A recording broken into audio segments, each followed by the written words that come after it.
السلام عليكم ورحمة الله وبركاته. الحمد لله رب العالمين والصلاة والسلام على رسوله الكريم وعلى آله وصحبه أجمعين ومن تبعهم بإحسان إلى يوم الدين أما بعد. கனிமிக்க அல்லாஹ்வின் நல்லடியார்களே, அல்லாஹ் தஆலா சத்திய மார்க்கமான இஸ்லாமிய மார்க்கத்தை ஏற்று அந்த மார்க்கத்தை பற்றி அறிந்து கொள்வதற்காக வேண்டி நாம் எல்லாம் இந்த இடத்திலே கூடியிருக்கிறோம்.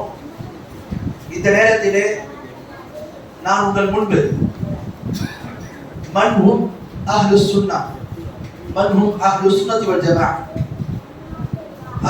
வல் ஜமாஅ என்று சொல்லக்கூடியவங்க யார், அவங்களுடைய கொள்கைகள் என்ன, அவங்களை எப்படி நாம அறிவது, அவங்க சென்ற பாதை என்ன என்பதை குறித்து சில விஷயங்களை கூற கடமைப்பட்டுள்ளேன்.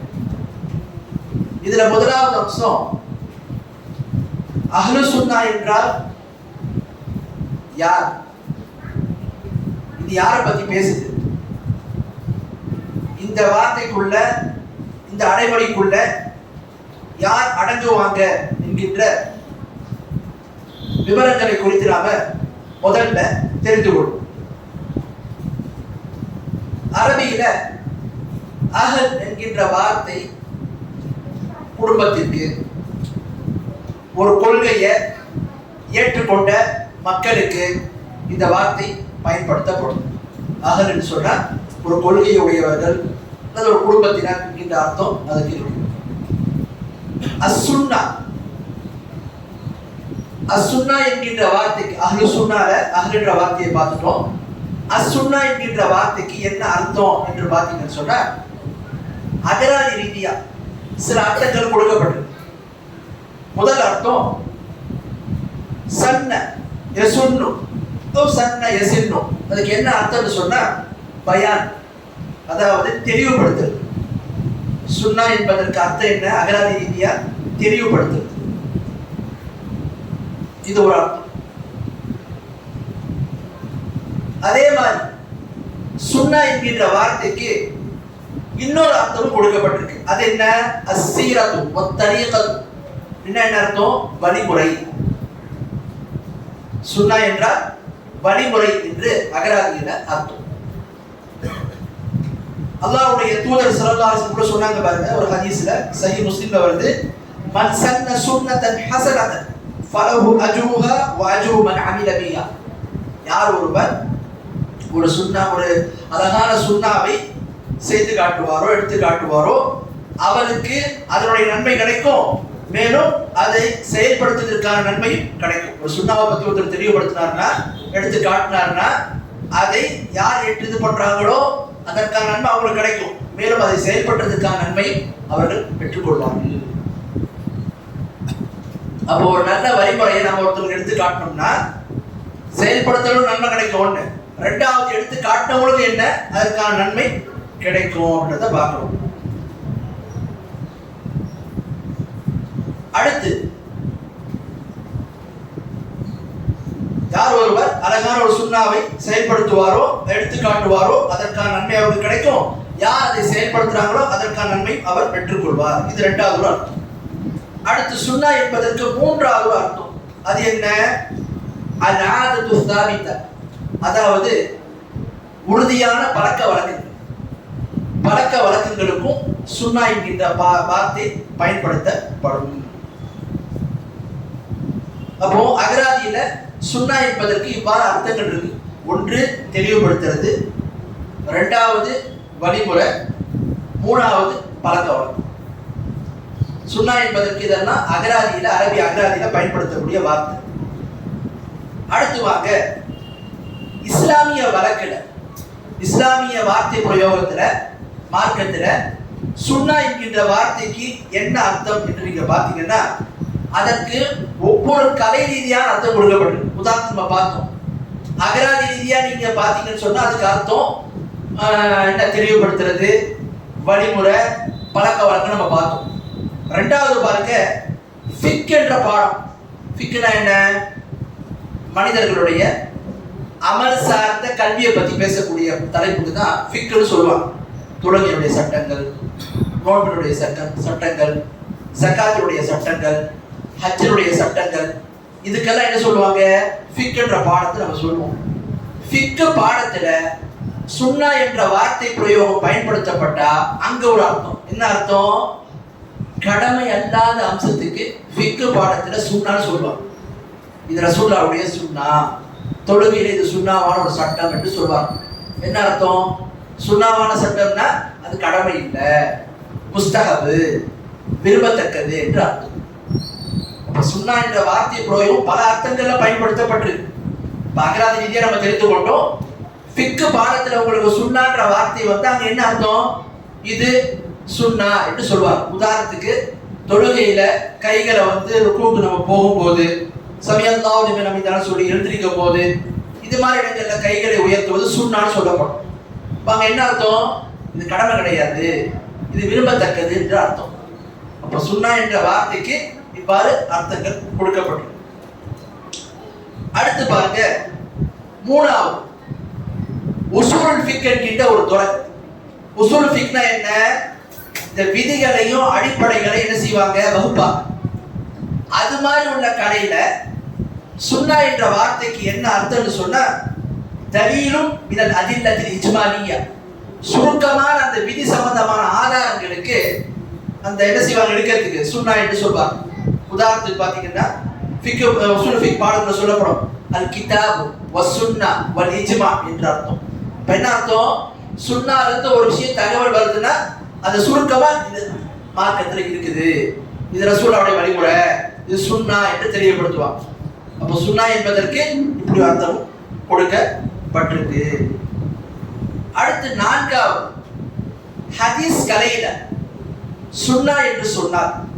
ஹதீஸ் கலையில சுன்னா என்ற வார்த்தை பிரயோகம் பயன்படுத்தப்பட்டா அதுக்கு என்ன அர்த்தம்னா, மா உதீஃப இலா நபி ஸல்லல்லாஹு அலைஹி வஸல்லம் மின் கௌலி அவ் ஃபஅலி அவ் தக்ரீர் அவ் சிஃபா, அதாவது சொல், செயல், அங்கீகாரம், பண்புகள் இவற்றை நபிகள் நாயகம் ஸல்லல்லாஹு அலைஹி வஸல்லம் வரை தொடர்புபடுத்தும். ரசூலுல்லாஹ் சொன்னாங்க, ரசூலுல்லாஹ் இப்படி செஞ்சாங்க, ரசூலுல்லாஹ் இதுக்கு அங்கீகாரம் கொடுத்தாங்க, ரசூலுல்லாஹ்வுடைய குணநலன்கள் இது, ரசூலுல்லாஹ்வுடைய பழக்க வழக்கங்கள் இது என்று சொல்லப்படக்கூடியதெல்லாம் ஹதீஸ் கலையில சுன்னா என்ற அர்த்தத்துல வந்துடும்.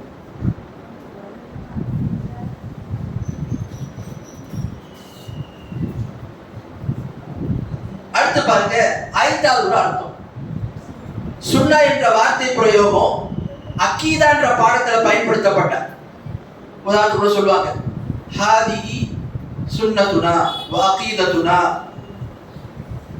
அப்ப அக்கீதா என்ற பாடத்துல சுன்னா என்ற வார்த்தை பிரயோகம் பயன்படுத்தப்பட்ட அங்க கொள்கையை குறிக்கும். இமாம் ஆஜூரி என்கின்ற இமாம் அஸ்-சுன்னான்ற ஒரு நூலை தொகுத்தாங்க. அஸ்-சுன்னான்ற நூல் எங்க? அதுல அக்கீதாவை பத்தி பேசப்பட்டிருக்கு. அப்ப அக்கீதான்ற வார்த்தை பிரயோகம் என்ன செஞ்சிருக்காங்க? ஆரம்பத்துல அக்கீதாவுக்கு பயன்படுத்துவதற்கும் இந்த வார்த்தை பிரயோகத்தை பயன்படுத்தியிருக்கிறார். சுன்னா என்று சொன்னால் அக்கீதா பாடங்கள்ல அக்கீதாவை குறிப்பதற்கும் இந்த வார்த்தை பயன்படுத்தப்பட்டிருக்கு. உதாரணத்துக்கு பர்பாரி ரஹ்மத்துல்லாஹி அஸ்-சுன்னான்ற நூல், அது அக்கீதாவை பத்தி பேசப்பட்டிருக்கு.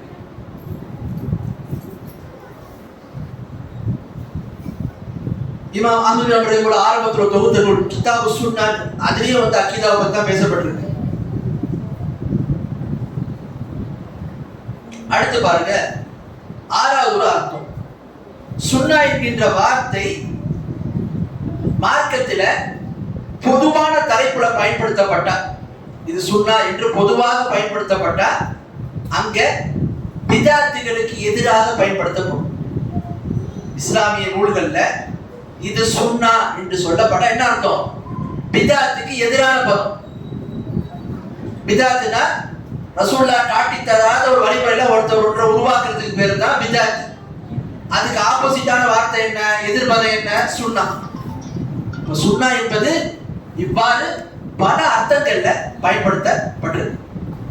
சுன்னா என்பது இவ்வாறு பல அர்த்தங்கள்ல பயன்படுத்தப்பட்டிருக்கு. இதுவரைக்கும் நம்ம 6 அர்த்தம் பார்த்தோம். அடுத்து பாருங்க, 7வது அர்த்தம். சுன்னா என்று சொன்னால் வயுராது பிஹா அஷ்ஷரியா அவித்தீன். சுன்னா என்று சொன்னால் முழு மார்க்கமும் உள்ளடக்கம். சில இடங்கள்ல சுன்னான்ற வார்த்தை பிரயோகத்தை முழு மார்க்கத்திற்கும் உள்ளடக்குவதற்கு பயன்படுத்துவாங்க. எப்படி பிதாத்துகளுக்கு எதிராக இது சுன்னான்னு சொன்னா பிதாத்துக்கு எதிர்ன்ற அர்த்தத்துல வருமோ, அதே மாதிரி சில இடங்கள்ல இஸ்லாமிய வாய்வழக்கத்துல சுன்னா என்பது முழு மார்க்கத்தை குறிப்பதற்கும் பயன்படுத்தப்படுவாங்க, முழு தீனை குறிப்பதற்கும் பயன்படுத்தப்படுவாங்க. அகீதா, இபாதத்து, நடைமுறை சார்ந்த அம்சம், அஹ்லாக்கு, பழக்க வழக்கம், கொடுக்கல் வாங்கல் எல்லாமே அதுல வந்துடும். சுன்னா என்பது இது மாதிரி பல அர்த்தங்கள் என்ன செய்யப்பட்டிருக்கு, பயன்படுத்தப்பட்டிருக்கு. அதான் இமாம் இப்னு தய்மிய்யா ரஹிமஹுல்லாஹ் சொல்றாங்க, அஸ்-சுன்னா ஹிய ஷரீஅா. சுன்னா என்பது என்ன, மார்க்கம் முழு ஷரியத்தும் என்று தெரியப்படுத்துறாங்க. அப்ப சுன்னா என்பதற்கு இவ்வாறு பல அர்த்தங்கள் கொடுக்கப்பட்டிருக்கு அப்படின்றத நாம பார்க்கலாம். அடுத்து வாங்க அல் ஜமாஅ. இப்ப அஹ்லுன்னா நம்ம விளக்கிட்டோம், சுன்னான்னா அதுக்கு பல அர்த்தங்கள் இருக்குன்றது நம்ம தெரிஞ்சுக்கிட்டோம். அல் ஜமாஅ, அல் ஜமாஅனா என்னன்னு தெரிஞ்சுக்கணும். அல் ஜமாஅ என்பது அத்தஃபர்ருக், பிரிவு என்ற வார்த்தைக்கு எதிர்ப்பது.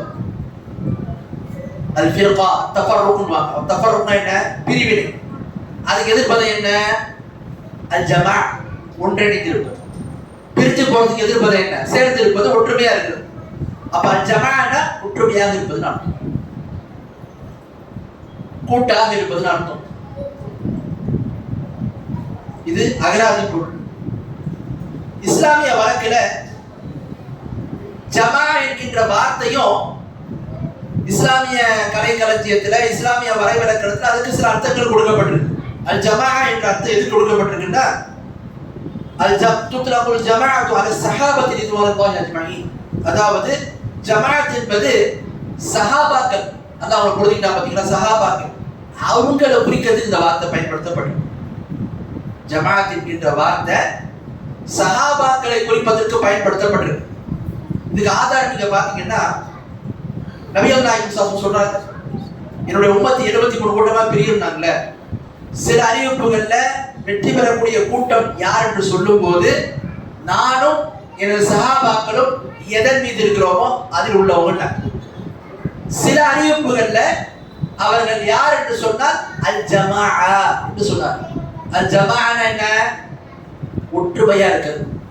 மார்க்கத்துல அடிப்படைகள்ல அகீதாவுல பிளவுபடாம ஒற்றுமையா இருக்கு. அப்ப இந்த இடத்துல ஜமாஅத் என்பது யாரை குறிக்கும், சஹாபாக்கள். ஏன் ரசூலுல்லாஹ் சொன்னாங்க இவங்க தான் ஜமாஅத்னு சொல்லி.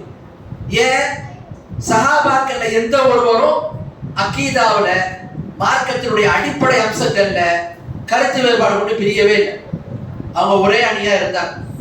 அதனாலதான் அவங்களுக்கு அல் ஜமாஅன்னு சொல்லப்படும். அப்ப அல் ஜமாஅன்னு சொன்னா முதல்ல யார் வருவாங்கல, சஹாபாக்கள் தான் வருவாங்க. அதான் இமாம் ஷாத்திபி ரஹிமஹுல்லாஹ் சொல்றாங்க, சஹாபாக்கள் இதுல பிரத்யேகமா இதுல முதல்ல வருவாங்க. ஏன், அவர்கள் வழிகேட்டுல யார் என்ன செய்யலாங்க, யாரும் ஒன்றிணைந்து அவர்கள் அனைவரும் நேரான வழியில ஒன்றிணைந்திருந்தார்கள்.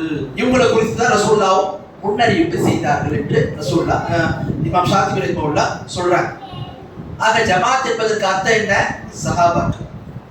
அடுத்து பாருங்க, ஜமாத் என்ற அர்த்தம் இப்படி சில வார்த்தை பிரயோகத்தை பயன்படுத்தியிருக்கிறாங்க. எதுக்காக வேண்டி, கல்வியாளர், அஹ்லுல் இல்ம், ஐமத்துல் ஹுதா, அதாவது நேர்வழியில பயணித்த இமாம்கள், சஹாபாக்கள் காலத்திலிருந்து, தாபீன்கள் காலத்திலிருந்து, அத்பா தாபீன்கள் காலத்திலிருந்து, 4 இமாம்கள் காலத்திலிருந்து இப்படிப்பட்டவங்களை குறிக்கிறதுக்கும் அல் ஜமா என்ற வார்த்தை பயன்படுத்தப்பட்டிருக்கு. அதே மாதிரி அல் ஜமா என்கின்ற வார்த்தை மார்க்கத்துல சத்தியத்தின் மீது ஒன்றிணைந்து பிரியாம இருக்கிறாங்க பாத்தீங்களா, அவர்களுக்கும் அல் ஜமா என்ற வார்த்தை பயன்படுத்தப்பட்டிருக்கு. சத்தியத்தின் மீது ஒன்றிணைந்து பிரியாம இருக்கிறாங்கல்ல, அவர்களுக்கும் அல் ஜமா என்ற வார்த்தை பயன்படுத்தப்பட்டிருக்கு. இஸ்லாமிய வழக்குல இந்த வார்த்தை பயன்படுத்தப்பட்ட இடங்கள். அதே மாதிரி பாருங்க, அல் ஜமா என்ற வார்த்தை முஸ்லிம்கள் அனைவருமே அல்லது பெரும்பான்மையானவங்க ஒரு கூட்டமா ஒன்று சேர்ந்து அவர்களுக்கென்று ஒரு இமாம்கள் இருந்தாங்கன்னு சொன்னா, ஒரு தலைமைத்துவம் இருந்ததுன்னு சொன்னா, அப்படிப்பட்டவங்களுக்கும் அல் ஜமா என்ற வார்த்தை பயன்படுத்தப்பட்டிருக்கு. ஒரு ஆட்சி அதிகாரம் இருந்து முஸ்லிம்கள் அனைவரும் அந்த தலைமைத்துவத்துக்கு ஒன்றுபடுறாங்கன்னு சொன்னா அதற்கும் அல் ஜமான்ற வார்த்தை பயன்படுத்தப்பட்டிருக்கு. உதாரணத்துக்கு நீங்க பாத்தீங்கன்னா ஹதீஸ் ரசூலுல்லாஹ் சொல்றாங்க, தல்சமு ஜமாஅத்துல் முஸ்லிமீன வ இமாமஹும், என்ன செய்யணும், முஸ்லிம்களுடைய அந்த ஜமாத்தையும் இமாமையும் பற்றி பிடித்துக் கொள்ளுங்கள் என்று அல்லாஹ்வுடைய தூதர் ஸல்லல்லாஹு அலைஹி வஸல்லம் சொன்னார். நீங்கள் முஸ்லிம்களுடைய ஜமாத்தையும் அதனுடைய தலைவரையும் பற்றி இமாமையும் பற்றி பிடித்துக் கொள்ளுங்கள் சொன்னார். அப்போ ஜமாஅத்துல் முஸ்லிமீன் ஜமாஅன்ற வார்த்தை அங்க பயன்படுத்தப்பட்டிருக்கு அப்படின்றத பார்க்கணும். இப்போ ஜமாஅத்துல் முஸ்லிமீனா இன்னைக்கு ஒரு சில கூட்டம் வந்து தன்னை ஜமாஅத்துல் முஸ்லிமீன் பேர் வச்சிருக்காங்க. அவங்க இல்லை, இங்க ரசூலுல்லாஹ் யாரை சொல்றாங்கன்னா, இஸ்லாமிய அரசாங்கத்திற்கென்று ஒரு ஆட்சி அதிகாரம் ஏற்பட்டு அதற்கு ஒரு தலைமைத்துவம் இருந்தால் அங்கே என்ன முஸ்லிம்களுடைய அந்த ஜமாத்தையும் அதனுடைய இமாமையும் நீங்கள் பற்றி பிடித்துக் கொள்ளுங்கள் என்று சொல்றாங்க. அடுத்து ஜமாத் என்கின்ற வார்த்தை ஐந்தாவதாக அஹ்லுல் ஹல்லி வல் அக்த், அதாவது இஸ்லாமிய மார்க்கத்தில் யார் ஆட்சி அதிகாரத்தில் அல்லது மார்க்கத்துல வந்து ஒரு சில அணியினர், அதாவது உலமாக்கள் அனைவருமே ஒன்று சேர்த்து ஒரு சில விஷயங்களை ஒன்றுபடுறாங்க, இஸ்லாமிய விவகாரங்களை வந்து பார்க்கக்கூடிய அந்த நிலையில இருக்கிறவங்க காதி உலாத் இது மாதிரி நபர்களுக்கு என்ன செய்யப்படும், அல் ஜமாத் என்ற வார்த்தை பயன்படுத்தப்படும். அப்ப அஹ்லுல் ஹல்லி வல் அக்த்னு சொன்னா இஸ்லாமிய விவகாரங்களை பார்க்கக்கூடியவங்க யார் யாரு, காதிமார்கள் வருவாங்க, உலமாக்கள் வருவாங்க, அதே மாதிரி பாத்தீங்கன்னு சொன்னா உலாத்துன்னு சொன்னா சில கவர்னர்கள், இஸ்லாமிய அரசாங்கத்திற்கு சில கவர்னர் இருப்பாங்க, அவர்கள் இடம் பெறுவாங்க. இவங்களுக்கு எல்லாம் நம்ம வந்து என்ன செய்வாங்க, அல் ஜமா என்ற வார்த்தை பயன்படுத்தப்படும். அல் ஜமாத் என்பது இப்படி பல அர்த்தங்கள்ல பயன்படுத்தப்பட்டிருக்கு அப்படின்னு பார்க்கணும். அப்போ இதுவரை நம்ம பார்த்ததுல என்ன விளக்கம்னு சொன்னா அஹ்லு சுன்னத்தி வல் ஜமா என்ற வார்த்தைக்கு என்ன விளக்கம் அப்படின்றத நம்ம பார்த்தோம். முதலாவதாக தெரிந்து கொண்டோம், அகல் என்றால் ஒரு கொள்கை உடையவர்கள், ஒரு குடும்பத்தினர் என்று அர்த்தம். இந்த கொள்கையை தான் குறிப்பதற்கு பயன்படுத்தப்படுது. சுன்னா என்ற வார்த்தைக்கு என்னென்ன அர்த்தம் அகராதியில் இருக்கின்றதையும் பார்த்தோம். இஸ்லாமிய வழக்கில் அதற்கு என்னென்ன அர்த்தங்கள் கொடுக்கப்பட்டிருக்கு அப்படின்றத பத்தி பார்க்கும்போது சில அர்த்தங்களை பார்த்தோம். சுன்னா என்பது அகராதியில வழிமுறைக்கு தெளிவுபடுத்துறதுக்கு, அதே மாதிரி வந்து பழக்க வழக்கத்திற்கு சொல்லப்படும். அதே மாதிரி சுன்னா என்கின்ற வார்த்தை ஃபிக்கு பாடத்துல கடமை அல்லாத முஸ்தாபான அம்சத்தை குறிப்பதற்கு பயன்படுத்தப்படும். மூணாவது, சுன்னா என்பது உசூல் ஃபிக்ல ஆதாரத்திற்கு, குர்ஆனுடைய ஆதாரம் சுன்னாவுடைய ஆதாரம் சொல்ற பாத்தீங்கன்னா இந்த ஒரு தலீலும் மினல் அதில்லத்தி இஜ்மாலியா, அந்த சுருக்கமான அந்த ஆதாரத்தை விதிகளை தெரியப்படுத்துறதுக்கு பயன்படுத்தப்படும். அடுத்து நான்காவது, சுன்னா என்பது ஹதீஸ் கலையில அல்லாஹ்வுடைய தூதரோடு சொல் செயல் அங்கீகாரம் பண்பை ரசூலுல்லாஹோடு தொடர்படுத்துறதுல அதுக்கு சொல்லப்படும். அடுத்து ஆறாவது அஞ்சாவது, சுன்னா என்கின்ற வார்த்தை அக்கீதா பாடங்கள்ல அக்கீதாவை குறிப்பதற்கும் சுன்னான்ற வார்த்தை பயன்படுத்தப்பட்டிருக்கு. அப்ப அதை நம்ம என்ன செய்தோம் பார்த்தோம். ஆறாவது, சுன்னா என்கின்ற வார்த்தை பிதாத்துகளுக்கு எதிராக இது சுன்னா, இது ரசூலுல்லாஹ்வுடைய சுன்னா என்ற வார்த்தை பயன்படுத்தப்படும். எதுக்கு, பிதாத்துக்கு எதிரான விஷயங்களை குறிக்கிறதுக்கு. அடுத்து ஏழாவது, சுன்னா என்பது முழு மார்க்கத்தையும் குறிப்பதற்கும் பயன்படுத்தப்படும். சுன்னா என்பதற்கு இது மாதிரி அர்த்தங்கள் இருக்குதுன்னு தான் பார்க்கணும். அடுத்து பாருங்க அல் ஜமா. அல் ஜமான்னா ஒற்றுமையா இருக்கிறது, பிரியாம போறது, அகராதி போறது. இஸ்லாமிய வழக்குல ஜமானா என்ன, சஹாபாக்களை குறிப்பதற்கு, இதுதான் பிரத்யேகமான அர்த்தம், இந்த அர்த்தத்துக்கு பயன்படுத்தப்பட்டிருக்கு. இரண்டாவது, கல்வியாளர்கள், இந்த மார்க்கத்துக்காக வேண்டி தியாகங்கள் செய்த அந்த இமாம்கள், மார்க்கத்தை விலக்கி இந்த உம்மத்துக்கு எடுத்து விதிகளை தொகுத்த அந்த இமாம்கள், அவங்களை குறிப்பதற்கு இந்த வார்த்தை பயன்படுத்தப்பட்டிருக்கு. ஹதீஸ் கலையில, ஃபிக்கு கலையில, உசூல் ஃபிக் கலையில யாரெல்லாம் வந்தாலும் இப்படிப்பட்ட நபர்களை பயன்படுத்துவதற்கும் குறிப்பதற்கும் பயன்படுத்தப்பட்டிருக்கு. அடுத்து மூணாவது, அல் ஜமா என்ற வார்த்தை சத்தியத்தின் மீது யாரெல்லாம் ஒன்றிணைகிறார்களோ, பிளவுபடாம பிரிவினைக்கு செல்லாம சத்தியத்தின் மீது ஒன்றுபடுவதற்கு இந்த வார்த்தை பயன்படுத்தப்பட்டிருக்கு. நாலாவது, ஜமாத் என்பது ஜமாத்துல் முஸ்லிமீன், ஒரு இஸ்லாமிய அரசாங்கம், அதனுடைய அமீர், அதற்கு கீழே இருக்கிறவங்க, அந்த வார்த்தைக்கும் அது வெறும் கிலாஃபா மட்டுமல்ல, ஒரு இஸ்லாமிய அரசாங்கம், ஒரு முஸ்லிம் மன்னர் இருந்தாலும் அதுக்கு பொருந்தும். அடுத்து ஐந்தாவது, அல் ஜமா என்பது அஹ்லுல் ஹல்லி வல் அக்த், அதாவது இஸ்லாமிய விவகாரங்களை பார்க்கிறவங்க, மார்க்க அறிஞர்கள், அதிகாரம் பெற்ற வழி, அதாவது உலாத்துகள் சொன்னா ஆட்சி அதிகாரத்தில் இருக்கக்கூடிய தலைவர்கள், காதிகள், குதாத், இவங்களுக்கு செய்யப்படும் அந்த வார்த்தை பயன்படுத்தப்பட்டிருக்கு அப்படிதான் நம்ம பார்க்கணும். அடுத்து வாங்க, இதெல்லாம் அர்த்தங்கள் இருந்தாலும் அஹ்லு சுன்னத் வல் ஜமாத் என்கின்ற வார்த்தைக்கு என்ன அர்த்தத்தை பரவலாக நம்ம கொண்டு வருது. பல அர்த்தங்கள் நம்ம சொன்னோம். ஹதீஸ் கலையில் எந்த அர்த்தம், உசூல் ஃபிக்ல எந்த அர்த்தம், ஃபிக்ல எந்த அர்த்தம், ஜமாத் என்பது இப்படி அர்த்தம் இருக்கு, இந்த அர்த்தத்துல பயன்படுத்தப்பட்டிருக்கு என்று நம்ம சொல்றோம். பொதுவாக அஹ்லு சுன்னத்தி வல் ஜமா என்று சொன்னால் இவை அனைத்தையும் ரத்தின சுருக்கமாக உள்ளடக்கி என்று சொல்லப்படும். அஹ்லு சுன்னத்தி வல் ஜமாத் என்று சொன்னால் நபி ஸல்லல்லாஹு அலைஹி வஸல்லம் அவர்களுடைய சஹாபாக்கள் அந்த ஜமாத், நபி ஸல்லல்லாஹு அலைஹி வஸல்லம் சஹாபாக்கள் அந்த ஜமாத்தையும் அவர்கள் சென்ற அந்த மன்ஹஜையும் வழிமுறையையும் யார் பின்பற்றி பின்னாடி வரக்கூடிய வந்தாங்களோ, தாபீன்கள், அத்பா தாபீன்கள், இமாம்கள், இப்படி ஒவ்வொரு காலமாக இருந்து இன்று வரை யார் அந்த சத்திய பாதையில பயணிக்கிறாங்களோ இவர்கள் அனைவரும் அஹ்லு சுன்னத்தி வல் ஜமா. அஹ்லு சுன்னத்தி வல் ஜமானா என்ன அர்த்தம்? சஹாபாக்கள் ரசூலுல்லாஹ் எந்த பாதைய, எந்த மார்க்கத்தை, எந்த வழிமுறைய, எந்த மன்ஹஜ அவங்களுக்கு விளக்கி எடுத்து காட்டி தெரியப்படுத்திட்டு போனாங்களோ, சஹாபாக்கள் அதை பற்றி படித்து நடந்தாங்க. அவங்கள்ட்ட இருந்து அவங்களுக்கு அப்புறம் யாரெல்லாம் வந்தாங்களோ, தாபீன்கள், அத்பா தாபீன்கள், இமாம்கள், அப்படி ஒவ்வொரு காலத்துல வந்த மார்க்க அறிஞர்கள், அவங்களுடைய வழிமுறையில மார்க்கத்தை ஏற்று நடந்த அந்த பொதுவான மக்கள், முஸ்லிம்கள், இவர்கள் எல்லாரும் என்ன அஹ்லு சுன்னா என்று சொல்லக்கூடிய அந்த அர்த்தத்துல உள்ளடக்குவோம். அஹ்லு சுன்னான்னா குர்ஆன் சுன்னாவை சஹாபாக்கள் வழியில விளக்கி அன்றிலிருந்து இன்று வரை யார் அந்த பாதையில பயணிக்கிறாங்களோ இவர்கள் அனைவரும் அஹ்லு சுன்னத்தி வல் ஜமாஅ.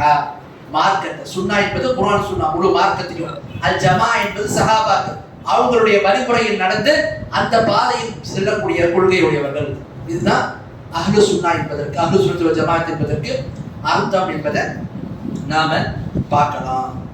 அடுத்து வாங்க, அஹ்லு சுன்னத்து ஜமாத் என்றால் யார் என்று நாம தெரிந்து கொண்டோம். அடுத்து அவர்கள் தொடர்பாக ஒரு 18 அம்சங்கள், ஒரு 18 பொதுவான பண்புகளை, அவங்களுக்கு இருக்கக்கூடிய இந்த பண்புகள்ல கொள்கை சார்ந்த அம்சங்கள், இபாதத்துகள் எப்படி அவங்க இருந்துகிட்டாங்க, மார்க்கத்துல பிதாத்துகளை எப்படி எதிர்த்தாங்க, மற்ற மக்களோடு எப்படி நடந்துகிட்டாங்க, இது மாதிரி அவங்களுடைய அந்த பழக்க வழக்கங்கள், சிபாத்துகள், அவங்களுடைய தனித்தன்மை, அஹ்லு சுன்னாவுடைய தனித்தன்மைகளை குறித்து சில விவரங்களை பார்ப்போம். முதலாவது அம்சம், முதல் விஷயம் நம்ம பார்த்துட்டோம், அஹ்லு சுன்னானா யாரு, அவங்க எப்படிப்பட்டவங்க, அதுல யார் வருவாங்கன்றதை நம்ம தெரிஞ்சுக்கிட்டோம். இப்போ அடுத்து என்ன, அஹ்லு சுன்னா என்று சொன்னால் அவங்களுடைய அவுசாஃப்கள், அவங்களுடைய சிபாத்துகள், அவங்களுடைய பண்புகள், அவங்களுடைய கொள்கைகள், அவங்களுடைய மன்ஹஜ்கள், அவங்களுடைய நடைமுறைகள், அவங்க எப்படிப்பட்டவங்க அப்படின்றத பத்தி நம்ம பார்ப்போம். அவங்க யாருக்கு தெரிஞ்சு போச்சு, அவங்க எப்படிப்பட்டவங்க, எப்படி மார்க்கத்தை அணுகுனாங்க, அவங்களுடைய பண்புகள் என்ன அப்படின்றத பத்தி நாம இப்ப பார்ப்போம். முதலாவது அம்சம், ஃபர்ஸ்ட் விஷயம் என்னன்னு சொன்னா, அஹ்லு சுன்னத்தி வல் ஜமா மஸ்தரு அகீதத்திஹிம் கிதாபுல்லாஹி தஆலா வ சுன்னத்து ரசூலிஹி ஸல்லல்லாஹு அலைஹி வஸல்லம் வ மா கான அலைஹி ஸலஃபுஸ் ஸாலிஹ் வ மா ஃபஹிமஹு மின் அன்-நுஸூஸில் வஹியைன். அஹ்லு சுன்னத் வல் ஜமா என்று சொன்னால் யார் என்றால் அவங்களுடைய அகீதா, அவங்க எங்க இருந்து எடுப்பாங்க கொள்கையை, அஹ்லு சுன்னா சொல்லக்கூடிய இந்த அன்றைய இருந்து சஹாபாக்கள் காலத்திலிருந்து சமகாலத்தில் வரக்கூடிய அறிஞர்கள், அந்த நேர்வழியில பயணிக்கக்கூடியவங்கள்ட்ட ஏற்றுக்கொண்டு மக்கள் பின்பற்றி போறாங்களே, இவங்க அனைவருடைய அகீதாவுடைய அடிப்படை ஆதாரத்தை அவங்க எங்க எடுக்கிறாங்க, கிதாபுல்லாஹ், அல்லாஹ்வுடைய வேதத்தில் எடுப்பாங்க. இவங்களுடைய ஆதாரம் என்ன, அஹ்லு சுன்னத் ஜமாத்துடைய கொள்கைக்கு ஆதாரம் என்ன, எங்க இருந்து ஆதாரம் எடுக்க, ரெண்டு தான் ஆதாரம். ஒன்று குர்ஆன் கிதாபுல்லாஹ், இரண்டாவது ரசூலுல்லாஹ்வுடைய சுன்னா. இந்த ரெண்டுத்தையும் அவங்க என்ன பண்ணுவாங்க, இந்த ரெண்டு வகையையும் முன் சென்ற அந்த சஹாபாக்கள், சலஃபுகள் எப்படி விளங்கினாங்களோ அந்த முறையில் இவர்கள் அகீதாவை அணுகுவார்கள், அகீதாவை இவர்கள் ஆதாரமாக கொள்வார்கள். குர்ஆன் சுன்னா இந்த ரெண்டுத்தையும் சஹாபாக்கள் எப்படி விளங்கினாங்களோ, உதாரணத்துக்கு அல்லாஹ் முதல் வானத்துக்கு இறங்கி வரான், இது சம்பந்தமா ஹதீஸ்கள் வருது. அப்ப அவங்க எப்படி விளங்கினாங்க, நேரடியா விளக்கிட்டாங்க, இப்படியா அவங்க விளங்குவாங்க. அப்ப சஹாபாக்கள் நேரடியா விளக்கிட்டாங்க, அஹ்லு சுன்னத் ஜமாத்துடைய கொள்கையில் இருக்கக்கூடிய கூட அப்படியே தான் விளங்கினாங்க, யாரும் மாற்று கருத்து கொள்ள. அல்லாஹ் முதல் வானத்துக்கு வரானா, எப்படி வரான், எந்த நேரத்துக்கு வரான், நேரம் மாறுமே, அதுக்கு நேரடி அர்த்தமா, அந்த அர்த்தமா, இந்த அர்த்தமா போட்டு குழப்பல. நேரடியான அர்த்தம், அல்லாஹ்வுடைய பண்புகளை நேரடியா நம்ம பொருளை விளைக்கும், நிலை தெரியாது, பொருள் தெரியும், நேரடியா விளங்கினாங்க. அவங்களுடைய அக்கீதா எங்கிருந்து எடுத்தாங்க, குர்ஆன் சுன்னாவில் இருந்து தான் அவர்கள் எடுத்தார்கள், நேரடியா விளங்கினாங்க. அடுத்து பாருங்க, ஃபலா யுகத்திமுல் அக்ல் வலல் கஷ்ஃப வலல் தௌக வலல் மனாமாத் அலல் நக்ல். மார்க்கத்தினுடைய வஹி ஆதாரங்கள் இறங்கினதுக்கு அப்புறம் அவங்க என்ன செய்ய மாட்டாங்க, மார்க்கத்தினுடைய ஆதாரத்தை விட வகியை விட அறிவையும் முற்படுத்த மாட்டாங்க. அங்க சொல்ல அப்படிப்பட்டவங்க அக்கீதா பாடத்துல குர்ஆன் சுன்னாவை அந்த சஹாபாக்கள் புரிஞ்ச மாதிரி எடுத்துக்கிடுவாங்க. எடுத்துக்கிட்டு அடுத்து அவங்க கிட்ட இருக்கக்கூடிய விஷயம் என்ன? மார்க்க ஆதாரங்களை விட அக்கல்னு அறிவை முற்படுத்தவே மாட்டாங்க. முதல்ல மார்க்க ஆதாரம். ஒருபோதும் தன்னுடைய அறிவை ஆதாரத்தை விட முற்படுத்த மாட்டாங்க. இதே நீங்க வழிகட்டுல பயணித்த முத்தசிலாக்கள் மற்ற கூட்டங்களை பாத்தீங்கன்னா அவங்க வழிகட்ட போனதுக்கான பிரதானமான காரணம் மார்க்க ஆதாரத்தை விட அறிவை முற்படுத்தணும். அதனால வழிகட்டு போனாங்க. அஹ்லுஸ் சுன்னா எப்படி? ஆதாரம் தான். ஒருபோதும் அறிவை என்ன செய்ய மாட்டாங்க, ஆதாரத்தை விட முற்படுத்த மாட்டாங்க.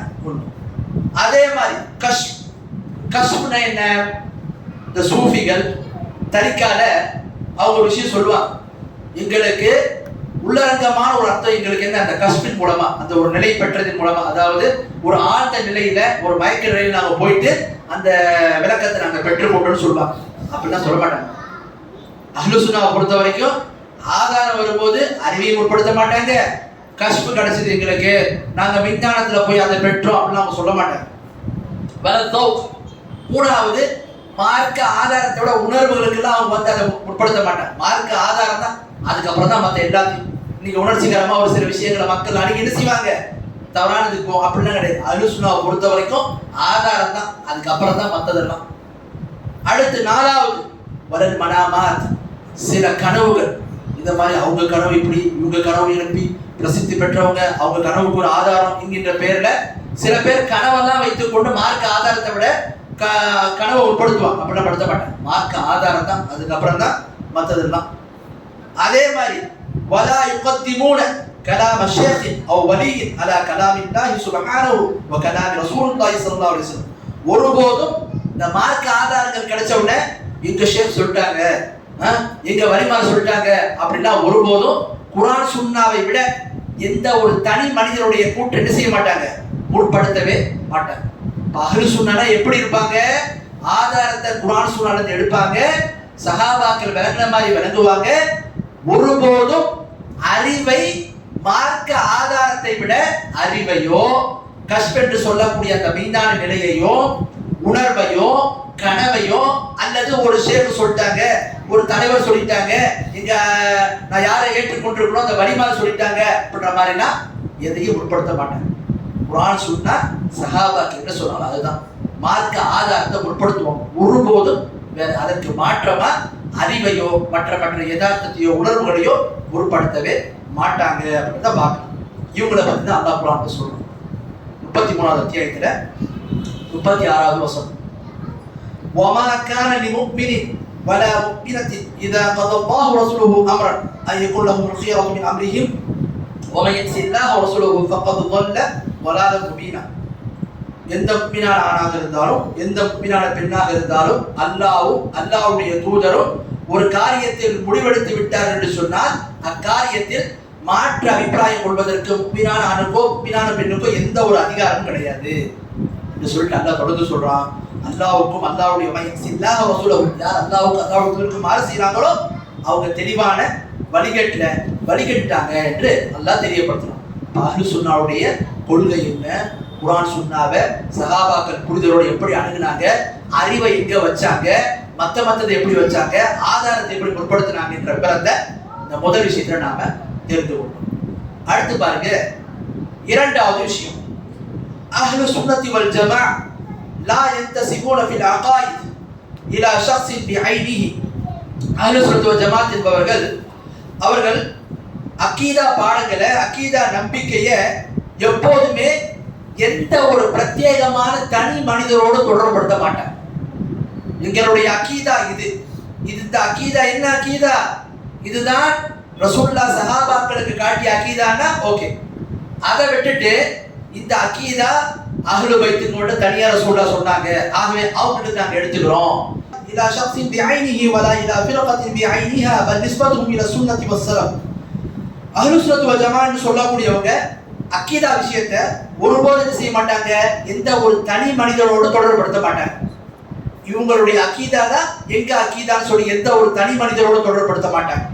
மேலும் எந்த ஒரு தனி கூட்டத்தோடும் தொடர்படுத்த மாட்டாங்க. இந்த கூட்டம் உதாரணத்துக்கு பாருங்க, அஷாயிராக்கள் சில பேர் வந்தாங்க, மாத்துருதியாக்கள் சில பேர் வந்தாங்க, ஜஹ்மியாக்கள் சில கூட்டங்கள் உருவானாங்க, முர்ஜியாக்கள் சில பேர் வந்தாங்க, கதரியாக்கள் விதியை மறுக்கக்கூடிய கூட்டங்கள்லாம் வந்தாங்க. இவங்க யாரோட தன்னை தொடர்படுத்த மாட்டாங்க. இவங்க அக்கீதா தான் எங்க அக்கீதா, இவங்க என்ன நம்பிக்கையில இருந்தாங்களோ அந்த நம்பிக்கை தான் எங்க நம்பிக்கை என்று சொல்ல மாட்டாங்க. இன்னைக்கு நம்ம பகுதியில் போய் நம்ம கேட்டோம்னா அக்கீதால நீங்க என்னவா இருக்கிறீங்க சொல்லுவாங்க, நாங்கள் மதஹபுல ஹனஃபியாக இருக்கிறோம், அக்கீதாவுல மாத்துருதியாக இருக்கிறோம். அதே மாதிரி ஷாஃபியா இருந்தா மதஹபு ரீதியா நாங்க ஷாஃபியாக இருக்கிறோம், அக்கீதாவுல அஷாயிரான்னு சொல்லக்கூடிய அந்த கொள்கையில அஷாரியாக நாங்க இருக்கிறோம். இது தப்பு. அஹ்லு சுன்னா எப்படிப்பட்டவங்க, அவங்கள்ட்ட போய் உங்க அக்கீதா என்ன, நீங்க கொள்கை யாருன்னா எந்த ஒரு தனி கூட்டத்தின் பக்கமோ தனி மனிதனுடைய பக்கமோ அவங்க தொடர்படுத்த மாட்டாங்க. மாறாக அவங்க எதிர்ப்பக்கம் தொடர்படுத்துவாங்க. எங்க அக்கீதா குர்ஆன் சுன்னாவில் உள்ள அந்த அக்கீதாவை ரசூலுல்லாஹ் எப்படி சஹாபாக்களுக்கு காட்டினாங்களோ, சலஃபுகள் போனாங்களோ, அதுதான் எங்க அக்கீதா. அப்ப எந்த ஒரு தனி மனிதனோட ஒரு அமைப்போட என்ன செய்ய மாட்டாங்க, காட்ட மாட்டாங்க. இதுக்கு என்ன ஆதாரம்? ரசூலுல்லாஹ் சொன்னாங்க, وَتَفْتَرِقُ أُمَّتِي عَلَى 73 فِرْقَةً كُلُّهُمْ فِي النَّارِ إِلَّا مِلَّةٌ وَاحِدَةٌ. என்னுடைய உம்மத்து 73 கூட்டமா பிரியும், எல்லாருமே நரகத்துக்கு போவாங்க. ரசூலுல்லாஹ் இந்த உம்மத்து 73 கூட்டமா பிரியும்னு சொன்னாங்க பாத்தீங்களா. இந்த கூட்டம் எதுவுமே ஃபிக்கின் அடிப்படையில் பிரிஞ்சது கிடையாது. அவங்க நிர்வாக ரீதியாக அவங்களுக்கு ஒரு பிரச்சனை, அதனால அவங்க அந்த 71வது கூட்டம் அதுல இருந்து பிரிஞ்சு ஒரு நிர்வாக கூட்டம் வந்துச்சு, அது 72 அப்படி கிடையாது. ஃபிக்கு விஷயத்துக்கோ அல்லது மற்ற காரணங்களுக்காக பிரிஞ்சிருக்கா அவங்களால வரமாட்டாங்க. பிரிவினைனா என்னன்னு விளங்கிக்க. பிரிவினை சொன்னா கொள்கையின் அடிப்படையில் யார் பிரிகிறாங்களோ அதுதான் பிரிவினை. ரசூலுல்லாஹ் சொன்னாங்கல்ல 73 கூட்டமா பிரியும். இந்த எல்லா கூட்டமா பாத்தீங்கன்னா ஹனஃபிமார் ஒரு கூட்டம், ஷாஃபிமார் ஒரு கூட்டம், ஹம்பலி மதஹப் ஒரு கூட்டம், சில பேர் தப்பா வரைக்கிட்டு அப்படி கிடையாது. 4 இமாம்கள் மத்த இமாம்கள் எல்லாமே ஒரே கூட்டம், 73 வெற்றி பெறக்கூடிய கூட்டம். அப்போ இந்த இடத்துல ரசூலுல்லாஹ் சொன்னது அவர்கள் 73 கூட்டமா பிரிவாங்க, எல்லாரும் நரகத்துக்கு போவாங்க, ஒரே ஒரு கூட்டத்தாரை தவிர. அவங்க யாருன்னு கேட்கும்போது மா அன அலைஹி வஸஹாபி, நானும் இந்த சஹாபாக்கள் எதன் மீது இருக்கிறோம். அப்போ வெற்றி பெறக்கூடிய கூட்டம் கொள்கையின் அடிப்படையில் யாரு? ரசூலுல்லாஹும் சஹாபாக்கள் எதன் மீது இருந்தாங்களோ, ரசூலுல்லாஹ் எந்த மார்க்கத்தை கொண்டு வந்து சஹாபாக்கள் அதை ஏற்று நடந்தாங்களோ அவங்க மட்டும்தான் என்ன அந்த வெற்றி பெறக்கூடிய கூட்டத்தில் வருவாங்க. அப்போ நம்மளுடைய அக்கீதா என்ன, யாரோட நம்ம தொடர்புபடுத்தணும்னு சொன்னா எந்த ஒரு தனி உங்க கொள்கை என்ன, இந்த ஜமாத்து கொள்கை தான் எங்க கொள்கை, இந்த கூட்டத்து கொள்கை தான் எங்க கொள்கை, இப்படிலாம் சொல்லக்கூடாது. கொள்கை என்ன, உங்களுடைய அக்கீதா என்ன, வேலை செய்தா இல்லையா? சரியா?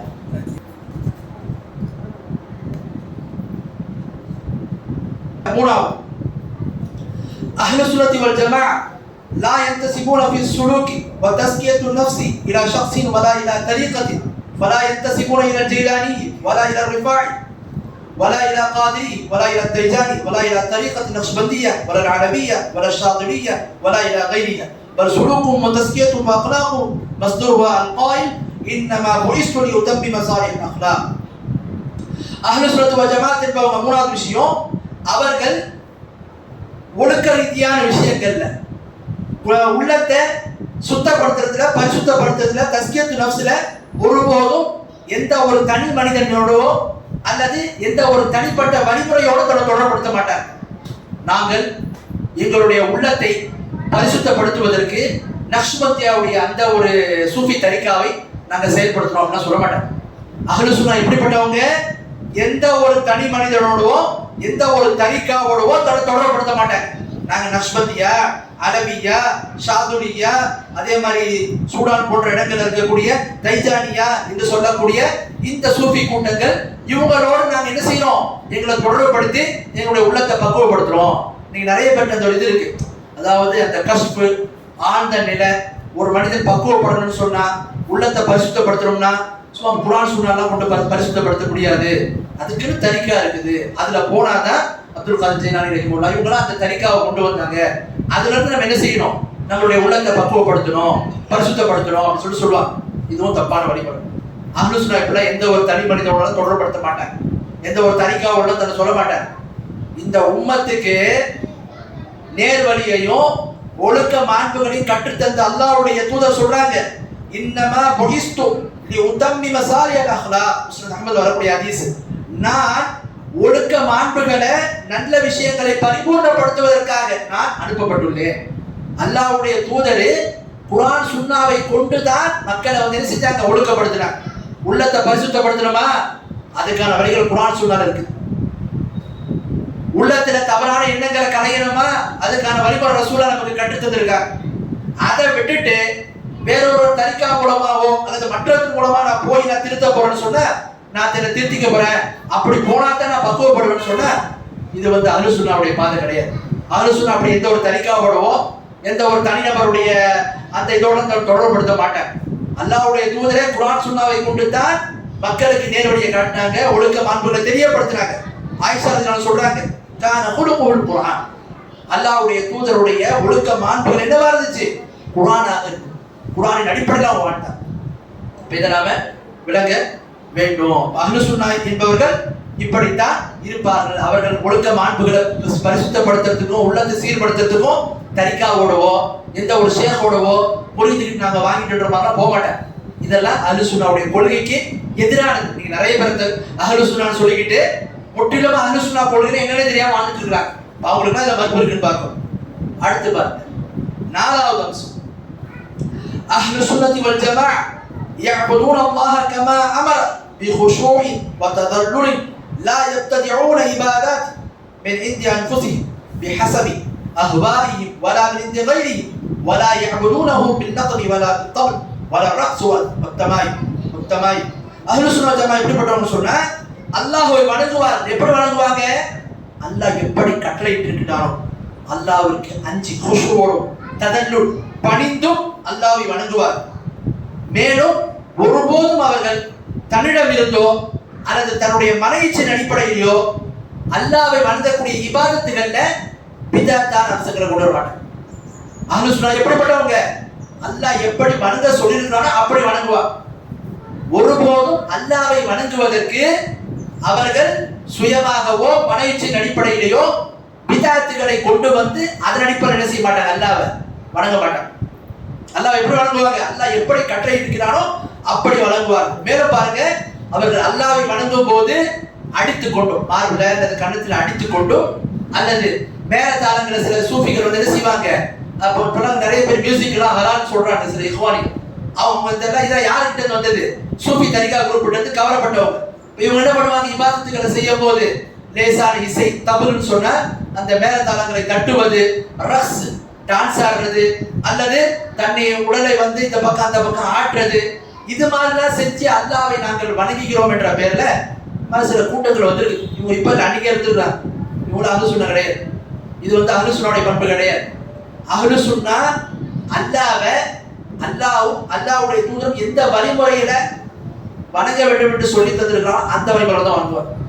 அதை விட்டுவிட்டு இந்த டான்ஸ் ஆடுறது, அதை வந்து மேல தளத்தை வந்து இசைக்கிறது அல்லது மார்பில் அடித்துக் கொண்டு இபாதத்துகளை செய்யற பேரை செய்யறது, இப்படிலாம் அவன் செய்ய மாட்டான். அஹ்லுஸ் சுன்னா அல்லாஹ்வுடைய தூதர் எப்படி வணங்க வேண்டும் என்று காட்டி தந்தாங்களோ அந்த முறையில் தான் வணங்குவார். சல்லு கமா ராயித்துமூனி யுஸல்லி, என்னை எவ்வாறு தொழ கண்டீர்களோ அவ்வாறு நீங்களும் தொழுவுங்க. புது வண்ணி மனாசிக்கும், ஹஜ்ஜியை எப்படி செய்யணும்னு என்னது பெற்றுக் கொண்டீங்களோ அது மாதிரி செய்யுங்க. இப்போ இபாதத்துகள் எல்லாத்தையும் ரசூலுல்லாஹ் எப்படி வழிமுறையை காட்டி தந்தாங்களோ அப்படிதான் செய்வாங்க. அதை விட்டுவிட்டு இப்படி செஞ்சா நல்ல இபாதத்துக்களை ஈடுபாடு வரும், அப்படி செஞ்சா இபாதத்துக்கு ஈடுபாடு வரும் அப்படிலாம் போக மாட்டாங்க. அதனால தான் அல்லாஹ்வுடைய தூதர் சொன்னான்னு பாருங்க, மன் அஹதஸ ஃபீ அம்ரினா ஹாதா மா லைஸ மின்ஹு ஃபஹுவ ரத்து. யார் ஒருவர் இந்த மார்க்கத்துல நூதனமான புதிய ஒரு விஷயத்தை கொண்டு வராரு, அது இந்த மார்க்கத்துல இல்லைன்னா அது ரத்து செய்யப்படும். அல்லாஹ் தானே புகழ்றோம், கூட்டா உட்காந்து பொழுது வரது கூடாதா, கூட்டா உட்காந்து செய்யறது கூடாதானே? கூடாது. ஏன் ரசூலுல்லாஹ் செய்யணும். சஹாபாக்களை பார்த்து ஒரு அறிவிப்பு வருது, சொன்ன தாரபியில அபு மூசா அஷ்அரி என்ற சஹாபி வந்து என்ன செய்யறாங்க, பள்ளியில ஒரு முறை பாக்குறாங்க, ஒரு குரூப்பா உட்காந்துக்கிறாங்க. ஒருத்தர் வந்து என்ன பண்றாரு, ஒரு குரூப்பா உட்காந்து ஒருத்தர் சுப்ஹானல்லாஹ்ன்றாரு, சுத்தி இருக்கிறவங்க எல்லாம் கையில சின்ன சின்ன பொடி கற்களை வச்சுட்டு சுப்ஹானல்லாஹ்ன்றாங்க. அடுத்த ஒரு கூட்டத்தை பாக்குறாங்க, அவங்க அல்ஹம்துலில்லாஹ். அடுத்த ஒரு கூட்டம் அல்லாஹ் அக்பர். கேட்கறாங்க, என்ன பண்ணிட்டு இருக்கீங்க? நாங்களாம் அல்லாஹ்வை திக்ர் செய்து கொண்டிருக்கிறோம். பார்த்துட்டு ஒரு மாதிரியா இருந்துச்சு. போய் அப்துல்லா பின் மஸ்ஊத் என்ற சஹாபி கிட்ட சொல்றாங்க, இந்த மாதிரி விஷயத்தை பார்த்தேன். அப்துல்லா பின் மஸ்ஊத் வராங்க பள்ளிக்கு வந்து, என்னப்பா பண்ணிட்டு இருக்கீங்க? நாங்க வந்து நன்மை நாடி தரா செய்வோம், அல்லாஹ்வை திக்ர் செய்கிறோம். அப்துல்லா பின் மஸ்ஊத் சொல்றாங்க, கம் மின் முரீதின் லில் கைரி லன் யுஸீபா, எத்தனையோ பேர் நன்மையை நாடி செயல்படுறாங்க, ஆனால் அது உங்களுக்கு கிடைக்காது. ஏன்? இது நீங்க செய்யக்கூடிய வழிமுறை ரசூலா காட்டி இந்த வழிமுறை இல்லை, கோவப்படுறாங்க. ரசூல்லா பயன்படுத்திய ஆடை கூட எனக்கு கந்தலாவில, அவங்க பயன்படுத்திய அந்த பாத்திரம் கூட உடையில. நீங்க இந்த மார்க்கத்துல புது புது விஷயத்தை கொண்டு அல்லாவை மட்டுமே அஹ்லு சுன்னா வணங்குவார்கள். எப்படி? உதாரணத்துக்கு துவா. அல்லாஹ்வுடைய தூதர் சொல்றாங்க, அத்-துஆஉ வல் இபாதா. துவா இருக்குதே, பிரார்த்தனை இருக்குதே, அதுதான் இபாதத்னாங்க. வெறும் தொழுகை, நோன்பு, ஜக்காத், ஹஜ் மட்டும் இபாதத் இல்ல, துவா இபாதத். இஸ்திஆனா, உதவி தேடுவது. இய்யாக நஅபுது வ இய்யாக நஸ்தஈன். அல்லாஹ் உன்னை மட்டும் நான் என்ன செய்வேன்? உன்னை மட்டும் வணங்குவேன், உன்னிடத்தில் மட்டும் நான் உதவியை கேட்பேன் என்று சொல்லி நாம தினத்தோறும் சொல்றோம். அப்போ துவாவா இருக்கட்டும், இஸ்திஆனா சொல்லக்கூடிய உதவி தேடுதலா இருக்கட்டும், இஸ்திகாசா பாதுகாப்பு தேடுறதா இருக்கட்டும், அறுத்து பலியிடுறதா இருக்கட்டும், வன்னதர் நேர்ச்சியா இருக்கட்டும், இது எல்லாமே இபாதத். அஹ்லு சுன்னா இதுல எந்த ஒன்றையும் அல்லாஹ் அல்லாஹ்வுடைய பக்கம் திருப்பவே மாட்டாங்க. அல்லாஹ்வுக்கு மட்டும்தான் செய்வாங்க. அல்லாஹ்வை தவிர வேற யாரும் செய்ய மாட்டாங்க. அல்லாஹ் தஆலா குர்ஆன்ல சொல்றான் பாருங்க, குல் இன்ன ஸலாத் வ நுஸுகி வ மஹ்யாய வ மமாத்தி லில்லாஹி ரப்பில் ஆலமீன் லா ஷரீக லஹ் வ பிதாலிக உமிர்து அன அவ்வல் முஸ்லிமீன். நபியே நீங்கள் சொல்லுங்க, என்னுடைய தொழுகை, என்னுடைய குர்பானி, என்னுடைய வாழ்க்கை, என்னுடைய மரணம் அகிலத்தின் ரட்சகனாகிய அல்லாஹ்வுக்கு மட்டுமே உரித்தானது. இதில் எந்த ஒன்றையும் அல்லாஹ்வை தவிர வேறு யாருக்கும் நான் இணை ஏற்படுத்த மாட்டேன். இதை கொண்டே நான் கட்டளையிடப்பட்டுள்ளேன். நானே முஸ்லிம்களில் முதலானவனாக ஆவேன் என்று நபியே நீங்கள் சொல்லுங்கள் எல்லாம் சொல்றோம். அப்ப அஹ்லு சுன்னான்னு சொல்லிக்கிட்டு தர்காவை போய் இது பண்ணிக்கிட்டு, அஹ்லு சுன்னான்னு சொல்லிக்கிட்டு பிதஅத்தான முறையில போய்கிட்டு, அஹ்லு சுன்னான்னு சொல்லிக்கிட்டு அல்லாஹ் அல்லாதவங்களை ஒருத்தவங்க அழைக்கிறாங்கன்னா இவங்க அஹ்லு சுன்னாவே கிடையாது. அஹ்லு சுன்னான்னு பேர் கிடையாது, அஹ்லு சுன்னான்னு பேர் மட்டும் கிடையாது. அஹ்லு சுன்னா பீரோட பெருசா அஹ்லு சுன்னத்து வல் ஜமாஅத் சொல்லி எழுதிட்டு இருக்கிற எல்லா குராபத்துகளையும் எல்லா ஷிர்கையும் பிதஅத்தையும் பண்ணிட்டு நாங்கெல்லாம் அஹ்லு சுன்னானா அது அஹ்லு சுன்னாவா? அஹ்லு சுன்னா யாருன்னு இது நம்ம சும்மா சொல்லிட்டு போறது கிடையாது. 4 இமாம்கள்ல இருந்து அவங்களுக்கு முன்னாடி போகக்கூடிய எல்லாருடைய கொள்கை என்ன கொள்கை? அல்லாஹ்வுடைய எந்த ஒன்றை இணையாக்க கூடாது. நாங்கள் 4 இமாம்களை பின்பற்றுகின்றோம், இந்த இமாமை பின்பற்றுகின்றோம், ஆனா அல்லாஹ்வுடைய இணை வைப்போம்னா இவங்க முதல்ல இமாமையும் பின்பற்றல, மார்க்கத்தையும் பின்பற்றல. ஒருவர் உண்மையிலேயே இந்த மார்க்கத்தில் இருக்கிறாங்கன்னா அல்லாஹ்வை மட்டும் வணங்கணும், எந்த ஒன்றும் அல்லாஹ்வுக்கு இணையாக்காமல் இருக்கணும். அதுதான் என்ன அஹ்லு சுன்னாவுடைய கொள்கை. அஹ்லு சுன்னா நாங்கதான் அஹ்லு சுன்னா, நாங்க தான் அஹ்லு சுன்னான்னு சொல்லிக்கிட்டு நாங்க தான் அந்த காலத்து இந்த காலம் வரைக்கும் இருக்கிறோம் சொல்லி எல்லா ஷிர்கையும் பிதஅத்துகளையும் குராஃபத்தையும் பண்ணிக்கிட்டு அஹ்லு சுன்னா அஹ்லு சுன்னா முடியாது. அஹ்லு சுன்னான்னா ஷிர்க் செய்யாம இருக்கும். இப்படிதான் 4 இமாம்கள் இருந்தாங்க, இப்படிதான் இஸ்லாமிய வரலாற்றில் எல்லாரும் இருந்தாங்க. ஷிர்கையும் குராஃபத்தையும் செஞ்சு நாங்க அஹ்லு சுன்னான்னு இதே தான் அஹ்லு சுன்னா. அப்ப இதே நாம விளங்கணும். அடுத்து பாருங்க, 6வது அம்சம், அஹ்லு சுன்னத்தி வல் ஜமாஅ يحثون على زيارة القبور لأنها تذكر بالآخرة وللسلام على أهلها والدعاء لهم لا بقصد تبرك بها ولا لدعاء صاحب القبر من دون الله تعالى أو الاستغاثة به أو التمسح بالقبر أو الطواف حوله أو الذبح عنده ونحو ذلك. أهل السنة والجماعة எப்படிப்பட்டவங்க சொன்னா கபர் சியாரத் செய்வதற்கு மார்க்கத்தை என்ன செய்வாங்க? ஆர்வப்படுறோம். ஏன்? அது மறுமையை நினைவூட்டும். ரசூலுல்லாஹ் சொல்றாங்க, நஹைதுக்கும் அன் ஜியாரத்துல் குபூரி, கபர் ஜியாரத் செய்வதை விட்டு உங்களை ஆரம்பத்தை தடுத்திருக்கு. ரசூலுல்லாஹ் ஆரம்பத்தில் இந்த மார்க்கத்தை மக்கள் எடுத்து சொல்லும் போது கபர் ஜியாரத் செய்யவே கூடாதுங்க. ஏன்? மக்கள் கபர் ஜியாரத்துன்ற பேர்ல இறந்தவங்களை போய் அழைக்க கூடாது, வணங்க கூடாது என்று தடுத்தாங்க. பிறகு மக்களுக்கு அந்த மார்க்க ஞானம் தௌஹீதுல உறுதி வந்ததுக்கு அப்புறம் ரசூல் என்ன பண்றாங்க? நான் உங்களுக்கு கபர் ஜியாரத் செய்யக்கூடாதுன்னு தடுத்திருந்தேன், இப்ப நீங்க செய்யுங்க. ஏன்? அது உங்களுக்கு மறுமையை நினைவூட்டும், இப்ப நீங்க கபர் ஜியாரத்தை செய்து கொள்ளுங்கள் என்று ரசூலுல்லாஹ் சொன்னாங்க. காரணம் என்ன? மறுமையை நினைவூட்டும். மேலும் நீங்கள் அங்க கபர் ஜியாரத் செய்ய போகும்போது அந்த மனிதருக்காக நீங்க சலாம் சொல்லுங்க. அஸ்ஸலாமு அலைக்கும் அஹ்ல தியாரி மினல் முஃமினீன வல் முஸ்லிமீன் வ இன்னா இன்ஷாஅல்லாஹு பிக்கும் லலாஹிகூன் அஸ்அலல்லாஹ லனா வ லக்கும் ஆஃபியா. ஒருத்தர் கபர் ஜியாரத் செய்ய போறாங்க, அவர் என்ன பண்றாரு? கபர் அடக்கமாக இருக்கிறவங்களே, உங்க மீது அல்லாஹ்வுடைய அந்த சலாமத் ஏற்படட்டும், சாந்தி ஏற்படட்டும், எங்களுக்கு முன்னாடி நீங்க போயிட்டீங்க, நாங்களும் உங்களை அடைய இருக்கிறோம், எங்களுக்காக வேண்டியும் உங்களுக்காக வேண்டியும் அல்லாஹ்ட்ட நாங்க ஆஃபியத்தையும் நிம்மதியும் நாங்க கேட்கிறோம். அப்போ கபர் ஜியாரத் செய்யறவர் 2 நோக்கத்துக்காக போறாரு. ஒண்ணு மறுமை நினைவூட்டல், மரண சிந்தனை வர்றது ஒண்ணு. 2வது கபர் ஜியாரத் செய்யக்கூடிய உயிரோடு உள்ளவரு இறந்த மனிதருக்கு அல்லாஹ்ட்ட போய் துஆ கேட்பார். அல்லாஹ் மனுஷனை மன்னிச்சிடு, இவர் மீது அருள் புரி என்று இறந்தவருக்கு அவர் நன்மை அளிக்கிறார், உபகாரம் பண்றார். ஆனா இன்னைக்கு என்னாச்சு, கபர் ஜியாரத்துடைய நோக்கத்தையே உள்டாவாக்கிட்டார். கபர் ஜியாரத்துக்கு போறது எதுக்கு போறது? போய் இறந்த உடனே போய் துவா கேட்கறது. மார்க் அதுக்கு அங்கீகரிக்கல. கபர் ஜியாரத்தை மார்க் அனுமதிச்சுக்கான நோக்கம் என்ன? இறந்தவங்களுக்காக உயிரோடு உள்ள மனிதன் நலவு நாட்டுறாரு. என்ன நலவு? அல்லாஹ் எங்களுக்கு முன்னாடி போயிட்டாரு, அல்லாஹ் அவரை மன்னிச்சுடு, அவருக்கு நிம்மதியத்தா, எங்களுக்கு நிம்மதியத்தா, அவருக்கு நிம்மதியத்தா என்று இறந்தவருக்காக உயிரோடு கேட்பாரு. இதுக்குதான் கபர் ஜியாரத் அனுமதிக்கப்பட்டது. ஆனா அப்படி இப்படி மாத்திட்டாங்க. எப்படி? இறந்தவங்கிட்ட போய் நேரடியா குழந்தையத்தா, வியாபாரத்துல லாபத்தா, நிம்மதியத்தான்னு சொல்லி இறந்தவங்கிட்ட போய் கேட்கறாங்க. இது கபர் ஜியாரத் கிடையாது. அப்ப பாருங்க, அஹ்லு சுன்னா கபர் ஜியாரத்தை வந்து என்ன செய்வாங்க? ஆர்வம் போட்டுவாங்க. எதுக்காக வேண்டி? ரெண்டு காரணத்துக்காக வேண்டி. ஒண்ணு, மரண சிந்தனை வரணும், மர்ம சிந்தனை வரணும். ரெண்டாவது, இறந்தவங்களுக்காக என்ன செய்யணும்? நன்மையை அவங்களுக்கு அல்லாஹ்ட்ட கேட்டு வாங்கிப்பாங்க. இந்த ரெண்டு நோக்கம் தான். ஆனா ஒருபோதும் அவங்கள்ட்ட அஹ்லு சுன்னா என்ன செய்ய மாட்டாங்க? இறந்தவங்கள்ட்ட போய் நீங்க அவங்கள்ட்ட போய் துவா கேட்க மாட்டாங்க. மேலும் கபர் ஜியாரத்துன்ற பேர்ல தபர்ருக், அவங்களுக்கு போயிட்டு வந்தா, அஜ்மர் ஷரீஃப் போயிட்டு வந்தா வீட்டுல நல்லது நடக்கும் அப்படின்னா போக மாட்டாங்க. அஹ்லு சுன்னாவை பொறுத்த வரைக்கும் இந்த தபர்ருக் என்கின்ற பெயர்ல அல்லாஹ் தடுத்த வழிமுறைகள் எல்லாம் போக மாட்டாங்க. தபர்ருக்னா என்ன? நன்மை எதிர்பார்த்து போறது, நன்மை கிடைக்கும்னு எதிர்பார்க்கிறது. தபர்ருக் நன்மைக்கு நமக்கு கிடைக்கும் சொல்லிட்டு ஒரு தேடுறது, இதுக்கு பேர் தான் தபர்ருக். ஒருபோதும் அஹ்லு சுன்னா அப்படி பண்ண மாட்டாங்க. கபர்ல இருக்கவங்க அல்லாஹ்வை தவிர்த்து ஒருபோதும் அவங்க கிட்ட துவா கேட்க மாட்டாங்க, உதவி தேட மாட்டாங்க. கபர்களை தொட்டெல்லாம் அவங்க என்ன செய்ய மாட்டாங்க? புனித தன்மை வரும், தபர்ருக் வரும் அப்படிலாம் தொடர மாட்டாங்க. மேல பாத்தீங்கன்னா அந்த கபர் ஜியாரத்துல ஒருபோதும் அவங்க என்ன செய்ய மாட்டாங்க? அந்த மையத்தாய் போனவங்களுக்காக வேண்டி ஒருபோதும் அவர்கள் அறுத்து பலியிட மாட்டாங்க. அப்போ கபர் ஜியாரத்தை பொறுத்த வரைக்கும் பாத்தீங்கன்னு சொன்னா இதெல்லாம் என்ன இன்னைக்கு பரவலா மக்கள் செய்யறத பார்க்கலாம். அஹ்லு சுன்னா இது எல்லாத்தையும் எதிர்க்கிறாங்க. இது யாருடைய கொள்கை? ஏதோ வஹாபிகள் உருவாக்கிய கொள்கை கிடையாது. 14 ஹிஜ்ரி நூற்றாண்டு காலமா இந்த உம்மத்துல சஹாபாக்கள்ல இருந்து, தாபீன்கள்ல இருந்து, அத்பா தாபீன்கள்ல இருந்து, இமாம்கள்ல இருந்து எல்லாருடைய கொள்கை. 4 இமாம்கள்ல ஒரு இமாம் ஆதாரத்தை காட்டுங்க பார்க்கலாம். நீங்க கபர் ஜியாரத்ன்ற பேர்ல நீங்க எல்லாம் பண்றாங்கல்ல, இப்படி பண்றது, அலிச்சாட்டியம் பண்றது, அவங்கள்ட்ட போய் துவா கேட்கறது, ஒரு இமாம் சொல்லிருக்கிறதா காட்டுங்க பார்க்கலாம். இமாம் என்ன?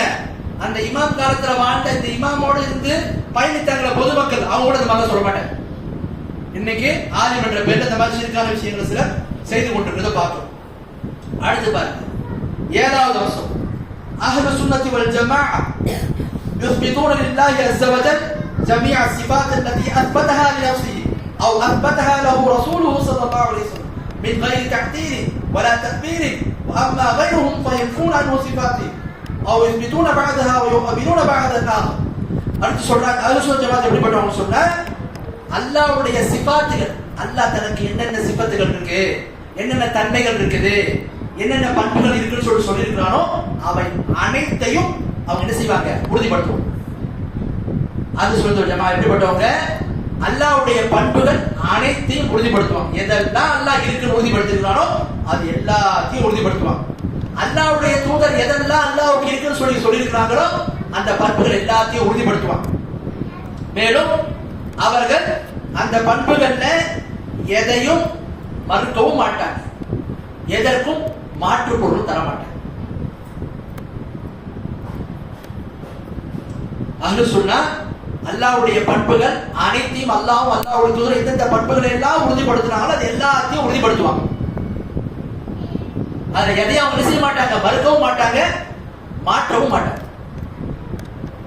அல்லாஹ் முதல் வானத்துக்கு வர்றானா? வரான் கிடையாது.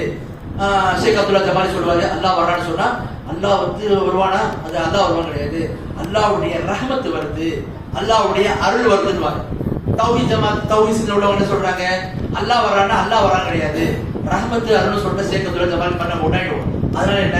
அல்லாஹ் வர்றானா? அல்லாஹ் வரான் கிடையாது, அல்லாஹ் சிறப்பு கவனத்தை செலுத்துகிறான். இதெல்லாம் அஹ்லு சுன்னாவோட கொள்கை கிடையாது. 4 இமாம்களுடைய கொள்கையா இருக்கட்டும், அவங்களுடைய தாபீன்கள், அப்புறம் அத்பா தாபீன்கள், சஹாபாக்கள், இவங்க எல்லாருடைய கொள்கை என்ன? அல்லாஹ் வரானா? அல்லாஹ் வரானா நேரடியான அர்த்தம். ஒரு போதும் என்ன செய்ய மாட்டாங்க, மாற்று பொருளோ அல்லது அல்லாஹ் உறுதிப்படுத்தி அல்லாஹ்வுடைய உறுதிப்படுத்த மறுக்கவோ மாட்டாங்க. பாருங்க, இது யாருடைய வழி? பிதாத்துவாதிகளுடைய வழி. அல்லாஹ்வுடைய பண்புகளை மறுக்கிறது, மாற்று பொருள் கொடுக்கிறது, இதெல்லாம் யாருடைய வழி? அஹ்லு சுன்னாவுடைய வழி கிடையாது. அஷாயிராக்கள், மாத்துரிதியாக்கள், ஜஹ்மியாக்கள் சில கூட்டங்கள்லாம் வச்சு பாருங்க, முஅ்தஸிலாக்கள், இவங்க எல்லாம் இதுல விளையாடினவங்க. அஹ்லு சுன்னாவோட தவறான அந்த அஸ்மா சிஃபாத்துல தவறான பாதைக்கு போனவங்க. அவங்க என்ன பண்ணாங்க? அல்லாஹ்வுடைய பண்புகளை மறுத்தாங்க. அதுல கை, அல்லாஹ் கையின்றான், நமக்கும் கையா இருக்குது, அல்லாஹ்வுக்கு கையினா ரெண்டும் ஒன்னால போயிடும். அதனால மறு ஒரு கூட்டம் மறுத்துச்சு. இன்னொரு கூட்டம் என்ன, அல்லாஹ்வுக்கு கை நமக்கும் கை. அப்ப கையினா கை கிடையாதுப்பா, கைதான். கை என்று சொன்னால் சக்தி, ஆற்றல், வல்லமை அப்படின்ற மாதிரிலாம் வியாக்கியானம் கொடுத்தாங்க. இது எல்லாமே தப்பு.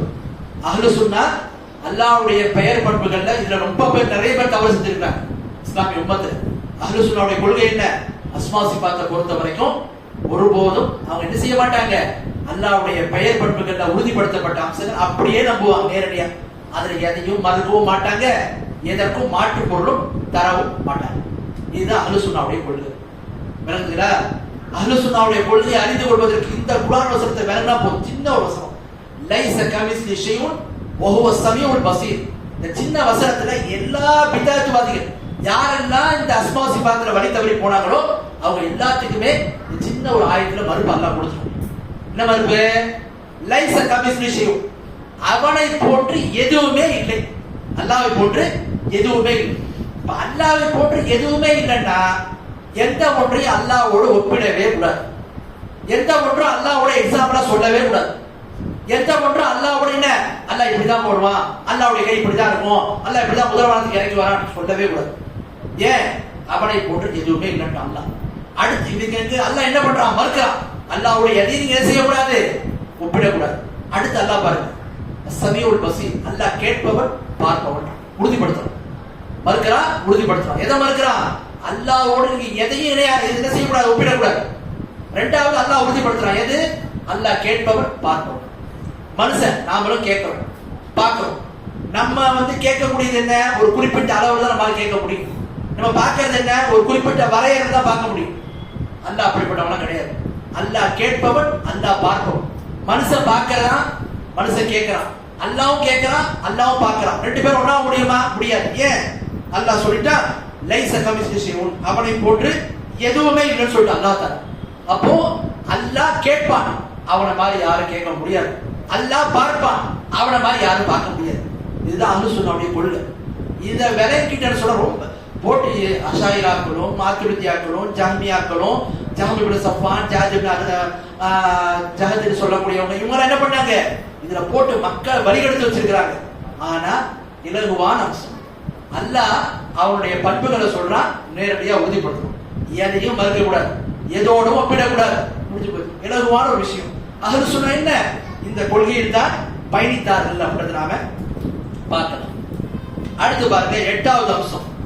அஹ்லு சுன்னத்தி வல் ஜமாஅ يعتقدون ان الايمان قول وعمل يزيد وينقص ولا يخرجون عمل الجوارح من الايمان كالمرجئه ولا يكفرون اهل القبلة بمطلق المعاصي والكبائر كالخوارج.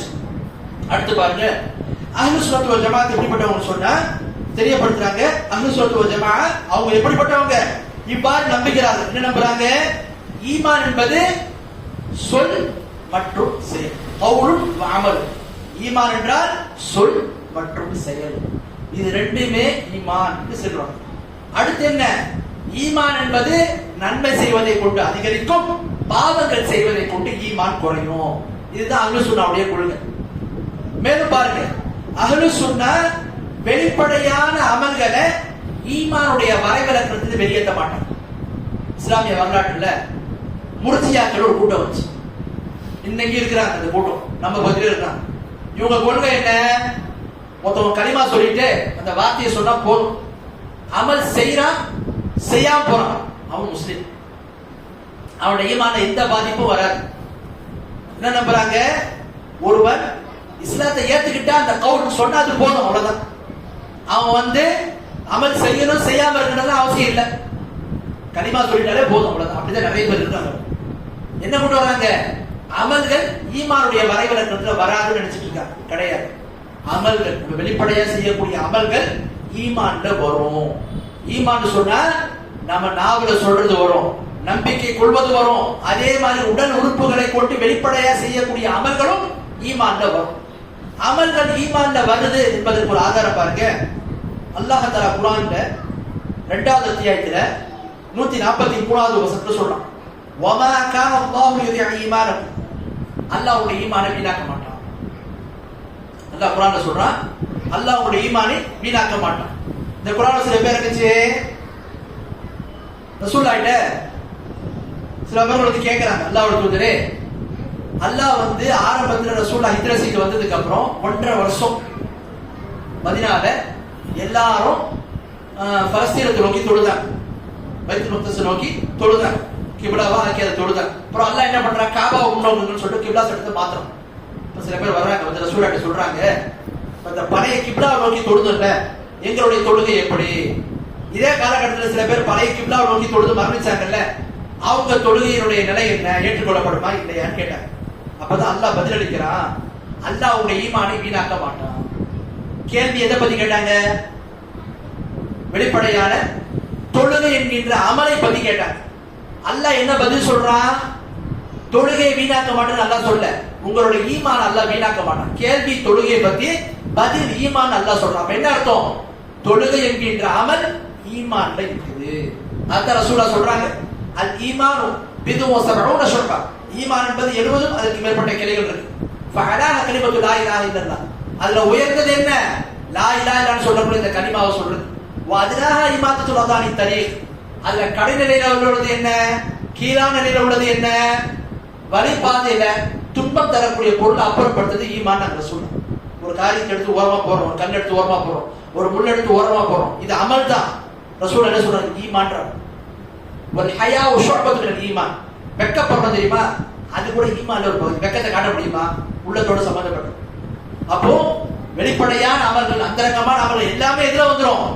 ஈமான்ல வந்து விடும் என்று ரசூலுல்லாஹ் தெரியப்படுத்துறாங்க. அப்ப இதை நாம விளங்க வேண்டும். அப்ப ஈமான் என்று சொன்னால், ஈமான் என்று சொல்லும் போது அது நாவல சொல்லக்கூடிய கூற்றுகள், உள்ளத்துல உண்மைப்படுத்தக்கூடிய அந்த அம்சங்கள், அக்கீதா சார்ந்த அம்சங்கள், வெளிப்படையா நம்ம செய்யக்கூடிய தொழுகை, ஜக்காத், இது போன்ற அமல்கள் எல்லாமே எதுல வந்துரும்?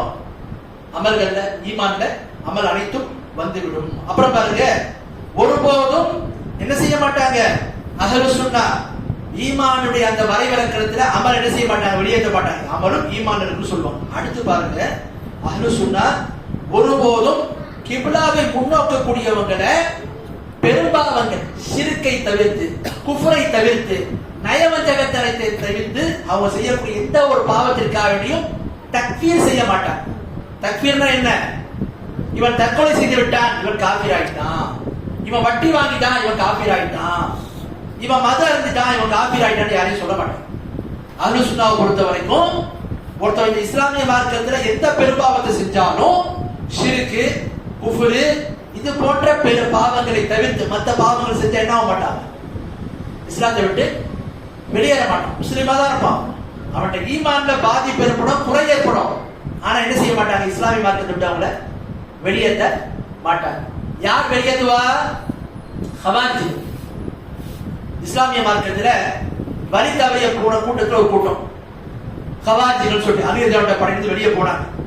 இந்த ஹவாரிஜிகளுடைய கொள்கை என்ன? ஒருவர் பெரும்பாவம் செஞ்சுட்டா என்ன ஆயிடுவான், எந்த பெரும்பாவம் செஞ்சாலும், வெறும் ஷிர்க் மட்டும் இல்ல, எந்த பெரும்பாவம் செஞ்சாலும் என்ன ஆயிடுவான், இஸ்லாத்தை விட்டு வெளியே போயிடுவோம். முஅ்தஸிலாவுடைய கொள்கை என்ன? பெரும்பாவம் செய்யறவன் அல் மன்சிலத்து பைனல் மன்சிலத்தைன், அவன் ஈமானும் கிடையாது, குஃப்ரும் கிடையாது, ரெண்டுத்துக்கும் நடுவுல உள்ள நிலை. அவன் முன்பினும் கிடையாது, காஃபிரும் கிடையாது. சில மறுமையில் என்னப்பா, மறுமையில் நடந்துடும். இது யாருடைய கொள்கை? அஹ்லுஸ் சுன்னாவுடைய கொள்கை கிடையாது. அஹ்லுஸ் சுன்னாவுடைய கொள்கை என்ன? ஷிர்க்கை தவிர்த்து எந்த பெரும்பாவத்தை ஒருத்தன் செஞ்சாலும் அவன் அதுக்காக என்ன ஆயிட மாட்டான், பாவிதான், அவன் குற்றம் செஞ்சவன் தான், அது பெரும்பாவம் தான், அது என்ன நல்லா நான் செய்வான், கொடுப்பான், இல்ல மன்னிப்பான். ஆனா அவன் ஒருபோது என்ன ஆயிட மாட்டான், இஸ்லாமிய வட்டத்தை விட்டு வெளியேறிட மாட்டான். ஆனா வெளியேற்றது யாருடைய கொள்கை? ஹவாரிஜுடைய கொள்கை. அடுத்து நிரந்தர இவங்க முஅ்தஸிலா, அவங்க கொள்கை என்ன? அவன் முஃமினும் கிடையாது, காஃபிரும் கிடையாது, ரெண்டுத்துக்கும் நடுவுல. ஆனா மறுமையில் என்ன? ஹவாரிஜ் கொள்கை முஅ்தஸிலா கொள்கை ஒண்ணுதான். பெரும்பாவங்களை பத்தி என்ன கொள்கை? பெரும்பாவம் செய்யறவன் நிரந்தர நரகம். ஆனா அஹ்லுஸ் சுன்னா கொள்கை அப்படி கிடையாது. ஷிர்க்கு, குஃப்ரை தவிர ஒரு பெரும்பாவத்துக்காக நரகத்துல போனா நிரந்தரமா இருக்க மாட்டான். இதுதான் அஹ்லுஸ் சுன்னாவுடைய கொள்கை. தண்டனை அனுபவிச்சு சொல்றதுக்கு வருவான். ஷிர்க்கு செய்யறவன், குஃப்ர் செய்யறவன் மட்டும் தான் நிரந்தரமா இருப்பான். மற்ற எந்த பாவத்தை ஒருத்தர் செஞ்சாலும் அவன் என்ன ஆக மாட்டான், நிரந்தரமா இருக்க மாட்டான். இல்ல நன்மை மன்னிப்பான், அப்படி இல்லையா நரகத்துக்கு போனாலும் தண்டனை அனுபவிச்சுட்டு சொர்க்கத்துக்கு வந்துருவான். இதுதான் அஹ்லுஸ் சுன்னாவுடைய கொள்கை. அடுத்து பாருங்க, 9வது அம்சம் அஹ்லு சுன்னத்தி வல் ஜமாஅ லா யுகஃபிரூன மன் خالفهم من الفرق الاخرى لمجرد مخالفتهم لهم مع الفرق التي اجتمعت على وصول الكفريه كالاسماعيليه والنصيريه. அஹ்லு சுன்னத்தி வல் ஜமாஅ வழிதவறிய கூட்டங்கள்ல எந்த ஒருவரையும் அவங்களுக்கு முரண்பட்டதுனால காஃபிர்னா டிக்ளேர் பண்ண மாட்டாங்க. உதாரணத்துக்கு நம்மள நிறைய பேருக்கு ஒரு நம்பிக்கை இருக்கு, சுன்னத் ஜமாத் அவங்களாம் அஷாயிரா, அவங்க காஃபிர் தான், அவங்க காஃபிர் மாதிரி ஒரு காஃபிர் ஒரு குஃப்ருடைய சில பேர் வந்து மண்டையில ஏற்றி வச்சிருக்காங்க. என்ன அணிஞ்சு வச்சிருக்காங்க?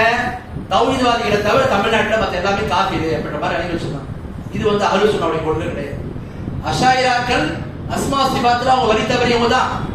அவங்க கொள்கையில மத்த விஷயங்களை அஹ்லு சுன்னத்தோட ஒத்து வந்தாலும் அஸ்மா சிபாத்துல அவங்க செய்யறது தப்பு தான். இது வந்து மார்க்க ரீதியா அகீதால ஒரு தவறு தான், இது பாவம் தான், யாருக்கும் மாற்றுக்கிறது கிடையாது. இதுக்காக அவங்க வெளியேறுவாங்க, இஸ்லாத்தை விட்டு வெளியேற மாட்டாங்க. எந்த ஒரு அறிஞரும் இஸ்லாமிய மார்க்கத்துல ஜஹ்மியாக்களை பத்தி சொல்லிருக்காங்க. ஜஹ்மியாக்கள் யாரு? அல்லாஹ்வுடைய பெயர் பண்புகளையே மறுத்தவங்க. அவங்கள குறித்து சொல்றாங்க, இவங்க காஃபிர் டிக்ளேர் பண்ணிருக்காங்க. ஆனா எந்த ஒரு இமாமும் அஷாயிராக்களையோ அல்லது மாத்துரிதியாக்களையோ இவ்வாறு அவங்கள்ட்ட தவறான அந்த அஸ்மா சிபாத்திர கொள்கை இருக்கிறதுக்காண்டி இஸ்லாமிய வட்டத்தை விட்டு வெளியேறு முஸ்லிம்கள் தான். ஆனா இதுல அவங்க செய்யறது அஹ்லு சுன்னத்துடைய கொள்கை கிடையாது. இது அவங்கள்ட்ட இருக்கக்கூடிய தவறு, இது பெரும் பாவம். என்ன செய்யறாங்க? தெரிய படுத்துறாங்க. அப்ப அஹ்லு சுன்னா யாரெல்லாம் அவங்களுடைய கொள்கைக்கு முரண்படுறாங்களோ அவங்க என்ன செய்ய மாட்டாங்க? காஃபிர்னு சொல்ல மாட்டாங்க. யார சொல்லுவாங்க? யார் குஃபுரான அசல வச்சிருக்காங்களோ, யார் குஃபுரான அடிப்படைகள் மீது தன்னுடைய இயக்கத்தையும் தன்னுடைய கொள்கையும் வடிவமைக்கிறாங்க, அவங்களும் சொல்லுவாங்க. உதாரணத்துக்கு நுசைரியான ஒரு கூட்டம் இருக்கு. யாரு இவங்க? கூட பாத்தீங்கன்னா சிரியால பஷார் அல் ஆசாத் ஒருத்தர் தான். அவன் வந்து அந்த நுசைரியான்ற பிரிவை சேர்ந்தவன் தான். ஷியாக்கள் பிரிவுல ஒரு பிரிவு இஸ்மாயிலியா நுசைரியா என்பதுதான் ஒரு பிரிவு. இது எப்படிப்பட்ட டேஞ்சரான பிரிவுன்னு சொன்னா, இஸ்லாமிய அக்கீதாவையை தகர்க்கக்கூடிய குஃப்ரான கொள்கையை சுமக்கக்கூடிய ஒரு கூட்டம். இவங்களும் டிக்ளேர் பண்ணிருக்காங்க காஃபிர். இது அல்லாத குஃப்ரின் அடிப்படையில் இல்லாதவங்க என்ன செய்ய மாட்டாங்க? அஹ்லு சுன்னா ஒருபோதும் காஃபிர் சொல்ல மாட்டாங்க. ரொம்ப டேஞ்சரான விஷயம். இந்த கொள்கையில இன்னைக்கு நம்ம நிறைய பேர் தடுமாற்றத்தில் இருக்கிறோம். என்ன பண்றோம்? பல பேரை இது மாதிரி பார்க்கணும், அப்படி பார்க்க கூடாது. அஹ்லு சுன்னாவுடைய கொள்கை அது கிடையாது. அவர்கள் அஹ்லு சுன்னாவுடைய கொள்கையில அஸ்மா சிபாத்தில் அஷாயிராக்குடைய கொள்கை அஹ்லு சுன்னா கொள்கை கிடையாது. மத்ததுல அவங்க இருந்தாலும் இதுல அவங்க தவறு செய்யறாங்க, இது பாவம் சொல்லுவாங்க. ஒருபோதும் அவங்க என்ன ஆகிக்க மாட்டாங்க? இஸ்லாமிய வட்டத்தை விட்டு வெளியேற்ற மாட்டாங்க. இந்த விஷயத்தை அஹ்லு சுன்னாவுடைய கொள்கைகள் சொல்லுவாங்களே தவிர அவர்களை ஒட்டுமொத்தமாக இஸ்லாமிய மார்க்கத்தினுடைய வட்டத்தை விட்டு வெளியேற்ற மாட்டாங்க. இதுவும் நாம விளங்கக்கூடிய ஒரு அம்சம். அடுத்து பாருங்க 10வது அம்சம். அஹ்லு சுன்னத்தி வல் ஜமாஅ يتبرؤون من الكفار والملحدين والمشركين والمرتدين. அஹ்லு சுன்னத்தி வல் ஜமாஅ குஃபார்களை விட்டும், குஃபார்கள் காஃபிர்களை விட்டும், முல்ஹித்னா ஏத்திஸ்ட் கடவுள் மறுப்பு கொள்கைகள் உள்ளவங்களை விட்டும், ஷிர்க் செய்வவர்களை விட்டும், முர்த்ததானவங்களை விட்டு என்ன செய்வாங்க? தங்களை விலக்கிக் கொள்வார். எங்களுக்கு இந்த கம்யூனிஸ்டுகளோடு, இந்த அல்லாஹ்வை மறுக்கக்கூடிய கூட்டத்தினரோடு, காஃபிர்களோடு, அதே மாதிரி முஷ்ரிக்குகளோடு, இஸ்லாத்தை விட்டு வெளியே போன முர்த்ததுகளோடு நாங்க இருக்க மாட்டோம், நாங்க அவங்களை விட்டு விலகிக் கொள்றோம்னு சொல்வார்கள். وَيُعَادُونَهُمْ وَيُبْغِضُونَهُمْ وَيُحِبُّونَ الْمُؤْمِنِينَ وَيُوَالُونَهُمْ وَيَنْصُرُونَهُمْ بِأَسْمِ مَا عِندَهُمْ مِنَ الْإِيمَانِ وَالْعَمَلِ الصَّالِحِ. அஹ்லு சுன்னாவை பொறுத்த வரைக்கும் இப்படிப்பட்ட காஃபிர்களோடு பகைமை பாராட்டுவார்கள், அவர் மீது வெறுப்பு கொள்வார்கள். அஹ்லு சுன்னா இப்படிப்பட்டவங்க முஃமின்களை நேசிப்பார்கள், அவர்களோடு தோழமை கொள்வார்கள்.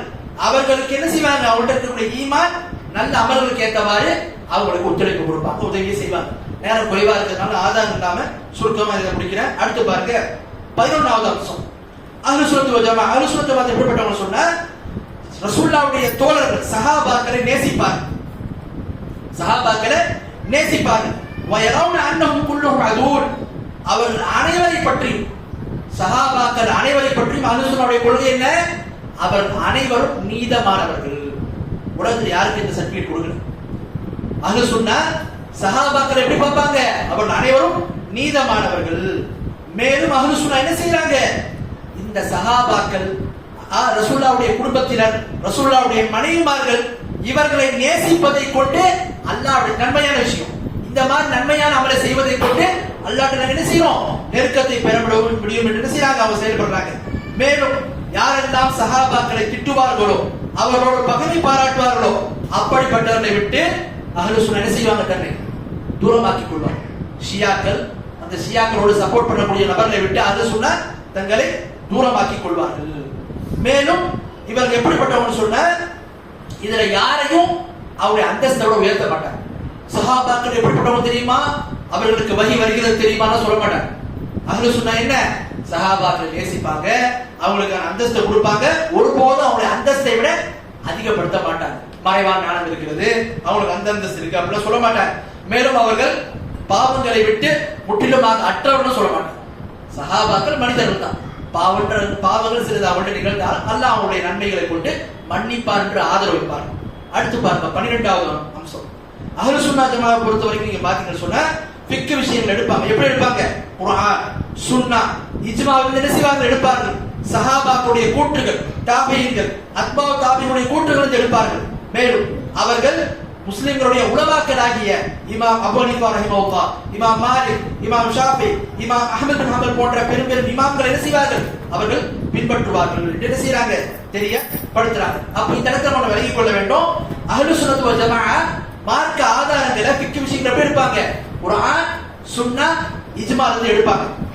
எடுத்துட்டு அவர்கள் சுயமாக எடுக்க மாட்டாங்க. எப்படி எடுப்பாங்க, சஹாபாக்களுடைய அந்த விளக்கம், அதே மாதிரி தாபீன்களுடைய விளக்கம், இமாம்களுடைய விளக்கம், சமகாலத்தில் வாழக்கூடிய அறிஞர்கள் இவங்களுடைய விளக்கத்தை தான் பார்ப்பாங்க. இஸ்லாமிய மார்க்கத்துல நாம அஹ்லு சுன்னா கொள்கையில நேர்வழியில பயணிக்கணும், இது ரொம்ப முக்கியம். நீங்க நிறைய பேர் என்ன பண்றாங்க, சுயமாக மார்க்கத்தை தேட போறாங்க, சுயமாக மார்க்கத்தை புரிய முனைகிறாங்க. அதனால நிறைய பிரச்சனைகள் உருவாகும். அஹ்லு சுன்னா எப்படிப்பட்டவங்களா இருப்பாங்க, அறிஞர்களோடு தொடர்புள்ளவங்களா இருப்பாங்க. முன்சென்ற சஹாபாக்கள் சமகால அறிஞர்கள் வரைக்கும் அவங்க அந்த வழியில தான் செய்வாங்க, பயணிப்பாங்க. அல்லாஹ் குர்ஆன்ல சொல்றான், ஃபஸ்அலு அஹ்ல திக்ரி இன் குன்தும் லா தஅலமூன். அஹ்ல திக்ர்னா இந்த இடத்துல என்ன, குர்ஆன், அந்த குர்ஆனுக்கு விளக்கமா இருக்கக்கூடிய சுன்னா. நீங்க அறியாத விஷயத்தை அஹ்ல திக்ர் என்று சொல்லக்கூடிய மார்க்கத்தை அறிந்த அந்த கல்வியாளர்கள் கேட்டு தெரிந்து கொள்ளுங்கள் என்று அல்லாஹ் சொல்றான். எனவே அஹ்லு சுன்னா என்பவர்கள் உலமாக்களோடு சார்ந்து செய்வாங்க, அவங்களோடு பயணிப்பாங்க. அடுத்து 13வது அம்சம். அஹ்லு சுன்னத் ஜமாஅத்தை பொறுத்த வரைக்கும் பாத்தீங்கன்னு சொன்னா அவர்களிடத்துல மார்க்க சட்டங்கள் அல்லாஹ் சுமையாக்கிறாங்க, அல்லாஹ் வைத்திருக்கான் பாத்தீங்களா, இதை எல்லாத்தையும் அவங்க சமமா தான் பார்ப்பாங்க. அஹ்லு சுன்னாவுடைய கொள்கை என்ன, மார்க்க சட்டங்கள் அல்லாஹ் வைத்திருக்கான் பாத்தீங்களா, அது எல்லாத்தையும் சமமா பார்ப்பாங்க. இதுல எந்த ஒன்றையும் இதில் இவர்கள் மார்க்கத்தில் ரொம்ப பிரத்யேகமானவர்கள், இவங்க சாதாரணமானவங்க, இது பிரத்யேகமான சட்டம், இவங்களுக்கு மட்டும் உள்ள சட்டம் அப்படி பிரிக்க மாட்டாங்க. எல்லா சட்டமும் எல்லாத்துக்கும் பொதுவான என்றுதான் என்ன செய்வார்கள், பார்ப்பார்கள். மேல அஹ்லு சுன்னாவிடத்துல ஷரியத்து, ஹகீகத்து, தரீகத்து அப்படிலாம் கிடையாது. அல்லாஹ்வுடைய தூதர் எந்த குர்ஆன் சுன்னாவை கொடுத்தாங்களோ அதை எப்படி சஹாபாக்கள் அதான் மார்க்கம். அதை விட்டுவிட்டு ஷரியத்து இன்னொரு வழி, தரீகத்து, மாரிஃபத்து இப்படிலாம் இருக்கின்ற மாதிரிலாம் நிலைகள்லாம் கிடையாது. அப்போ அஹ்லு சுன்னாவை பொறுத்த வரைக்கும் அவங்கள்ட்ட எல்லா மார்க்க சட்டங்களும் எல்லாத்துக்கும் பொதுவானது. சூஃபி கிட்ட போய் கேட்டா மார்க்க சட்டங்கள் அது பொதுமக்களுக்கு, நாங்கள் எல்லாம் அந்த நிலையை கடந்து வந்துட்டோம்னு சொல்லுவாங்க. இதெல்லாம் அஹ்லு சுன்னாவுடைய கொள்கை கிடையாது. ஃபஅபுது ரப்பக ஹத்தா யஅதியக்கல் யகீன். அல்லாஹ் குர்ஆன்ல சொல்றான், உங்களுக்கு மரணம் வருகின்ற வரை அல்லாஹ் வணங்குன்னு சொல்றான். யாரு, அல்லாஹ் தூதரை பார்த்து சொல்றான். சூஃபி என்ன சொல்றாங்க, நாங்க அந்த நிலையை கடந்து வந்துட்டோம், அல்லாஹ்வுடைய தூதரோட நீங்க பெரிய உயர்வா, உங்களுக்கு என்ன பெரிய தனி சட்டமா அப்படிலாம் கிடையாது. இஸ்லாமிய மார்க்கத்தில் அஹ்லு சுன்னாவுடைய கொள்கை என்ன, இது மாதிரி தனி ஒரு சட்டம் பிரத்யேகமான சட்டம் கிடையாது. இன்னும் சொல்ல போனா இந்த மார்க்கை யார் மீது இறக்கிச்சோ அந்த அல்லாஹ்வுடைய தூதருக்கே அல்லாஹ் ஏதாவது ஒரு சட்டத்தை இறக்கி இது உங்களுக்கு மட்டுமே பிரத்யேகமானது சொன்னா மட்டும்தான் அது ரசூலா தனியா போவாங்க. மத்த பொதுவா சொன்னா எல்லா சட்டத்துல ரசூலா என்ன செய்வாங்க, வருவாங்க. இதுதான் அஹ்லு சுன்னாவுடைய கொள்கை. அடுத்து பாருங்க 14வது அம்சம். அஹ்லு சுன்னத் ஜமாஅத் எப்படிப்பட்டவங்க சொன்னா அவர்கள் இந்த மார்க்கத்தில நடுநிலையாளர், வசதியா என்று சொல்லக்கூடிய நடுநிலையின் மீது நிற்கக்கூடிய. அஹ்லு சுன்னா எப்படிப்பட்டவங்க, நடுநிலையின் மீது நிற்கக்கூடியவங்க. ஒருபோதும் இந்த மார்க்கத்தில குலு ஜஃபா என்று சொல்லக்கூடிய, இஃப்ராத் தஃப்ரீத் என்று சொல்லக்கூடிய வரம்பு மீறல் பக்கம் போக மாட்டாங்க, மெத்தனத்தின் பக்கம் போக மாட்டாங்க. இப்போ ஒரு கிறிஸ்தவ நம்ம கேட்கிறோம், ஈசா நபியை பற்றி உங்களுடைய நிலைப்பாடு என்ன, அவர் அல்லாஹ்வுடைய மகன், கடவுளுடைய குமாரன் அப்படின்னு சொல்லுவாங்க. இதே ஒரு யூதர்கிட்ட போய் கேட்டா என்ன சொல்லுவாங்க, யூதர் என்ன சொல்லுவாங்க, வலது சினா, தவறான முறையில் பிறந்தவங்க அப்படின்ற மாதிரி சொல்லுவாங்க. ஆனா முஸ்லிம்கள் இந்த மார்க்கத்தை ஏற்றுக்கொள்ளக்கூடிய போய் நீங்க ஈசா நபி கேட்டா என்ன சொல்லுவாங்க, அவங்களுக்குரிய அந்தஸ்து, ஈசா நபி அல்லாஹ்வுடைய தூதர், அதிசயமாக பிறந்தவங்க, அல்லாஹ்வுடைய தூதராக இருக்கிறாங்க, அவங்களுடைய தாய் பரிசுத்தமானவங்க, கற்பு கரசின்னு சொல்லி சொல்லுவாங்க. இதுதான் என்ன, நடுநிலை. இந்த மார்க்கத்துல வரம்பு மீறலும் கிடையாது, மெத்தனமும் கிடையாது. இது ரெண்டுத்துக்கு நடுவுல நடுநிலையா பயணிக்கும். என்ன அர்த்தம், ஒருத்தர் கூட்டுத்துவா எப்போதும் செய்யணும்னு, ஒருத்தர் கூட்டுத்துவா எப்போதுமே செய்யக்கூடாது. இது நடுநிலை என்ன? எப்பமா செஞ்சுக்கணும், எப்பமா செய்யாம அதுவா நடுநிலை? அது கிடையாது. நடுநிலைனா என்ன? இந்த மார்க்க சட்டங்கள் தான் நடுநிலை, இந்த மார்க்க சொன்ன தகவல் தான் நடுநிலை. அதுல ஒரு நடுநிலை எல்லாம் கிடையாது. சில பேர் என்ன பண்றாங்க, மார்க்க ஆதாரங்களை செயல்படுத்த ஆரம்பிச்சா ரொம்ப எஸ்டிமா போறாங்க. நம்ம நடுநிலையா போறோம், எல்லாரையும் அனுசரிச்சு பிதஅத்வாதிகள், அதே மாதிரி மார்க்கத்துக்கு முரணா நடக்கிறவங்க, மார்க்கத்துல வரம்பு மீறவங்க எல்லாத்தையும் கொண்டு வந்து வச்சுக்கிட்டு நம்ம நடுநிலையா போறோம் அப்படின்னு. அப்படி கிடையாது. மார்க்கமே ஒரு நடுநிலை தான், அதுல ஒரு நடுநிலை கிடையாது. கூட்டுதுவா என்ன? பிதஅத் தான். அதே மார்க்கத்துல ஒரு பிதஅத்னா பிதஅத் தான். அதை எப்பமா செய்யலாம், அது நம்ம இப்படி இருக்கணும் அட்ஜஸ்ட்மெண்ட் அதெல்லாம் கிடையாது. மார்க்கத்தை பொறுத்த வரைக்கும் இந்த மார்க்கம் நடுநிலையான மார்க்கம். பாருங்க, அல்லாஹ்வுடைய தூதர் ஸல்லல்லாஹு அலைஹி சொல்றாங்க, பஷ்ஷிரு யஸ்ஸிரு வலா துஅஸ்ஸிரு பஷ்ஷிரு வலா துனஃபிரு. இந்த மார்க்கத்துக்கு எளிமையாக்குங்க, சிரமமாக்காதீங்க, நற்செய்தி நீங்க சொல்லுங்க, வெறுப்பு ஏற்படுத்தாதீங்கன்னு சொல்றாங்க. எனவே இந்த மார்க்கத்தை நடுநிலையா செய்யணும், இருக்க வேண்டும். ரொம்ப வரம்பு மீறவும் கூடாது, மெத்தனமாகவும் போயிடக்கூடாது. நடுநிலையை நாம கடைபிடிக்க வேண்டும். இதுதான் அஹ்லுஸ் சுன்னாவுடைய கொள்கை. இந்த நிலைப்பாட்டை எப்போது மக்கள் மீறுறாங்களோ அப்பதான் ஃபித்னாக்களும் குழப்பங்களும் ஏற்படும். அடுத்து பாருங்க, 15வது அம்சம். அஹ்லுஸ் சுன்னாவுடைய கொள்கை என்ன? அஹ்லுஸ் சுன்னத்துடைய கொள்கை மக்கள் மத்தியில எப்போதும் ஒற்றுமை ஏற்படுத்த வேண்டும். சரியான கொள்கை சுன்னாவின் அடிப்படையில் அவர்களை ஒன்றிணைக்க வேண்டும். மேலும் அவங்களுடைய கொள்கை என்ன? இஸ்லாமிய அரசாங்கம் இருந்த, முஸ்லிம் ஆட்சியாளர் இருந்த, அவருக்கு ஜிஹாத் நிலைநாட்டப்படும். மேலும் இஸ்லாமிய ஆட்சியாளர் அவர் நல்லவரோ தீயவரோ, அவருக்கு பின்னாடி ஜமாத் தொழுவது என்ன செய்வாங்க? அஹ்லுஸ் சுன்னா செயல்படுத்துவாங்க.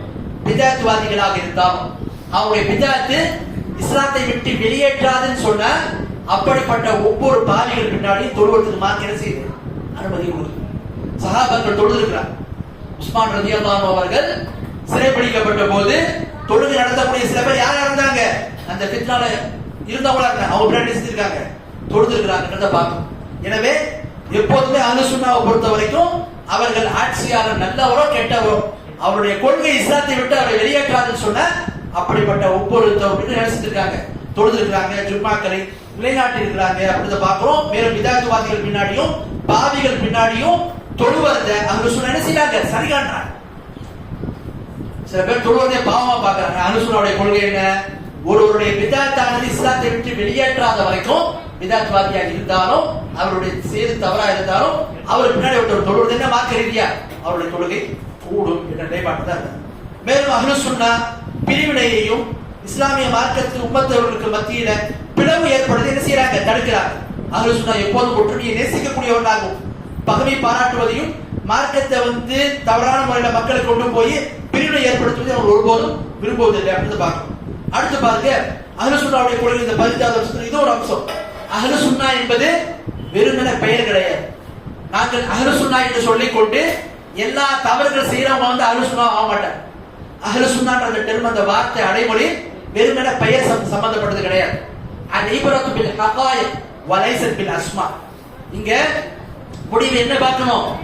வெறுமனே பெயர்களை சொல்வதனால அஹ்லுஸ் சுன்னா ஆக மாட்டாங்க.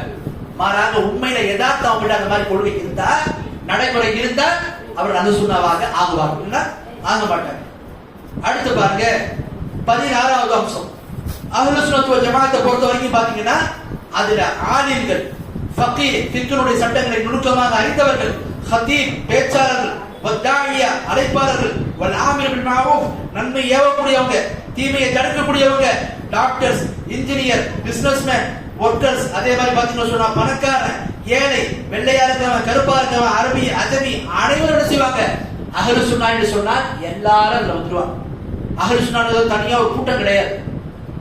அவர் எங்கேயாவது இருப்பாரு. குர்ஆன் சுன்னாவின் சஹாபாக்கள் அடிப்படையில் புரியுதான்னு சொன்னா அவரை நம்ம நேசிப்போம். அவர் நம்முடைய சகோதரர், நம்ம பார்த்திருந்தாலும் சரி பார்க்கறதுனாலும் சரி. அஹ்லுஸ் சுன்னா என்பது என்ன? இப்படி அனைவரையும் உள்ளடக்கியக்கூடிய ஒரு அம்சம். விளங்குதா? இதுதான் அஹ்லுஸ் சுன்னாவுடைய இது. அப்போ இதுல எந்த ஒரு தனிப்பட்ட நபர் கிடையாது. தனிப்பட்ட ஒரு நபர் கொண்டு வந்து அவர் மார்க்கத்துக்கு முரணாக நடக்கக்கூடிய ஒரு நிலையை வைத்துக் கொண்டு அஹ்லுஸ் சுன்னா சொல்ல மாட்டோம். அஹ்லுஸ் சுன்னா என்று சொன்னா அனைத்து தரப்பு மக்களையும் உள்ளடக்கக்கூடிய ஒரு அம்சம் தான். அடுத்து பாருங்க, இதுல எல்லாரும் இருந்தாலும் சிறந்தவங்க யாரு? இன் அக்ரமக்கும் இந்தல்லாஹி அத்காக்கும். அல்லாஹ்விடத்துல சிறந்தவங்க உங்கள யாருன்னு சொன்னா, யார் உங்கள்ட்ட அதிகமா பயபக்தியுடையவங்களா இருக்கா அவங்கதான். அஹ்லு சுன்னான்ற கொள்கையை பொறுத்த வரைக்கும் எல்லாமே அதுல வருவாங்க. அதுல சிறந்தவங்க யாரு? யார் உண்மையில அல்லாஹ்வுக்கு பயந்து நடக்கிறாங்களோ அவர்கள் தான் சிறந்தவங்க. தவிர அதை விட்டுட்டு இன்னென்ன காரணங்களுக்காக இவங்க சிறந்தவங்க, இன்னென்ன காரணத்துக்காக இந்த குலப்பெருமைக்கு அவங்க சிறந்தவங்கன்றதெல்லாம் ஆயிட மாட்டாங்க. அஹ்லு சுன்னாவை பொறுத்த வரைக்கும் அனைவருமே சமம். அடுத்து 17வது அம்சம், அஹ்லு சுன்னா ஜமாத்தை பொறுத்த வரைக்கும் பாத்தீங்கன்னா அதுல வணக்கசாலிகள் அதே மாதிரி பாவிகள் கூட இருப்பாங்க. ஒருவர் இஸ்லாமிய மார்க்கத்துல குஃபுர் அல்லாத ஒரு பாவத்தை செஞ்சுட்டார், ஒரு மது அருந்திட்டார், ஒருத்தர் வட்டியை வாங்கிட்டார், ஏதோ ஒரு பாவத்தை செஞ்சுட்டார் பெரும்பாவத்துல, உடனே அவரை காபிரான அஹ்லு சுன்னா பார்க்க மாட்டார். பாவம் செய்யறவனா இருந்தாலும் அஹ்லு சுன்னா தான், இஸ்லாமிய வட்டத்தோட தான் இருப்பான், வெளியேற்ற மாட்டார். வெளியேற்றது யாருடைய பண்பு? சபாத்திகளுடைய பண்பு. அஹ்லு சுன்னாவை பொறுத்த வரைக்கும் நல்ல மக்கள் சாலிஹீன்கள் மட்டும்தான் அஹ்லு சுன்னா. பாவிகள்லாம் அஹ்லு சுன்னா கிடையாது, அப்படின்னு கிடையாது. அஹ்லு சுன்னாவை பொறுத்த வரைக்கும் நல்ல மக்கள் இருப்பாங்க, நன்மைகளை செய்து கொண்டு சில பாவங்களில் ஈடுபடக்கூடிய மக்களும் அஹ்லு சுன்னான்னு சொல்லக்கூடியதுல வருவாங்க. இந்த தொழாதவன், மலைக்கு கூட பள்ளிக்கு ஒதுங்காதவன் அவங்கள நம்ம சொல்ல. ஏன்னா ரசூலுல்லாஹ் சொல்லிட்டாங்க, என்ன ஒரு முஸ்லீமுக்கும் காபிருக்கும் உள்ள வித்தியாசம் என்ன? தொழுகை தான் சொல்லிட்டு அவங்கள நம்ம சொல்லல. யார் ஒருவர் சில அமல்களை செஞ்சு மனிதர்கள் அடிப்படையில் சில பாவங்களை செஞ்சிருக்கிறாங்க, அந்த பாவங்கள் ஒருத்தர் ஈடுபட்டு அதெல்லாம் என்ன ஆயிட மாட்டார், அஹ்லு சுன்னா விட்டு வெளியேற மாட்டார், அஹ்லு சுன்னா கூட தான் இருப்பாரு அப்படின்னு பார்க்கலாம். அடுத்து கடைசி 18வது அம்சம், அஹ்லு சுன்னா ஜமாத்தை பொறுத்த வரைக்கும் சத்தியத்தை மட்டும்தான் அவர்கள் பின்பற்றுவாங்க, மனிதர்களை பின்பற்ற மாட்டாங்க. சத்தியத்தை மட்டும்தான் அவர்கள் பின்பற்றுவார்கள். மேலும் பிற மனிதர்களோடு அவர்கள் இரக்க குணத்தோடு நடந்து கொள்வார்கள். அடுத்து அவங்க எப்படிப்பட்டவங்க? பாவங்களை வெறுப்பார்கள், பாவங்களை வெறுப்பார்கள். அதே நேரத்தில் அஹ்லு சுன்னால இருக்கக்கூடிய ஒரு முஸ்லிம் நன்மைகளை செய்து கொண்டு ஒரு பாவத்தில் ஈடுபட்டாங்க, அந்த பாவத்துக்காக மட்டும்தான் அவர் வெறுப்பாங்களே தவிர முற்றிலுமா அவர்கள் செஞ்சிட மாட்டாங்க, வெறுத்து விட மாட்டாங்க. இஸ்லாமிய மார்க்கத்தில் முற்றிலுமா வெறுப்புக்குரியவங்க யாரு? காபிர்கள், முனாஃபிக்குகள், முஷ்ரிக்குகள், இவங்க தான். இது அல்லாத இஸ்லாமிய வட்டத்தில் இருக்க ஒரு சில பாவங்களை செய்வதற்காக வேண்டி அந்த பாவங்கள் அதுக்காக அந்த பாவத்துக்காக வெறுக்கலாமே தவிர அந்த மனிதனை செய்யக்கூடாது, ஒரேடியா வெறுத்து ஒதுக்கிடக்கூடாது. அவற்றில் இருக்கக்கூடிய நன்மைகளுக்காக அவர் நேசிக்கப்படுவார், அவற்றில் இருக்கக்கூடிய பாவங்களுக்காக அவர் செய்யப்படுவார், வெறுக்கப்படுவார். இதுதான் அஹ்லு சுன்னாவுடைய கொள்கை. மேலும் அஹ்லு சுன்னா எப்படிப்பட்டவங்க சொன்ன பித்அத்வாதிகளை வெறுப்பார்கள், மேலும் அந்த பித்அத்தில் ஈடுபடக்கூடியவங்களும் சரியான பாதைக்கு வர வேண்டும் என்பதற்காக என்ன செய்வாங்க, அதற்கான எல்லா முயற்சிகளையும் நன்மையான முறையில் அவங்க ஈடுபடுவாங்க அப்படின்றையும் நம்ம பார்க்கிறோம். ஆக இதுதான் என்ன அஹ்லு சுன்னா ஜமாத்துடைய சில முக்கியமான பண்புகள், குணநலன்கள் அப்படின்றத பார்த்தோம். ஆகவே இந்த வகுப்புல நம்ம ஒரு 18 விஷயத்தை பார்த்தோம். நேரம் மிக குறைவாக இருந்ததுனால நான் ரொம்ப விளக்கமா அவங்கள்ட்ட சொல்ல முடியல. சில முக்கியமான அம்சங்கள் மட்டும் தான் நான் தெரியப்படுத்தினேன். ஆகவே நம்ம எந்த அம்சத்தை சொன்னோமோ அதன் அடிப்படையில் அஹ்லு சுன்னாவுடைய கொள்கையை பின்பற்றி அது நடக்கக்கூடிய மக்களாக அல்லாஹ் என்னையும் உங்கள் அனைவரையும் ஆக்கி வருவானாக. அல்ஹம்துலில்லாஹி ரப்பில் ஆலமீன்.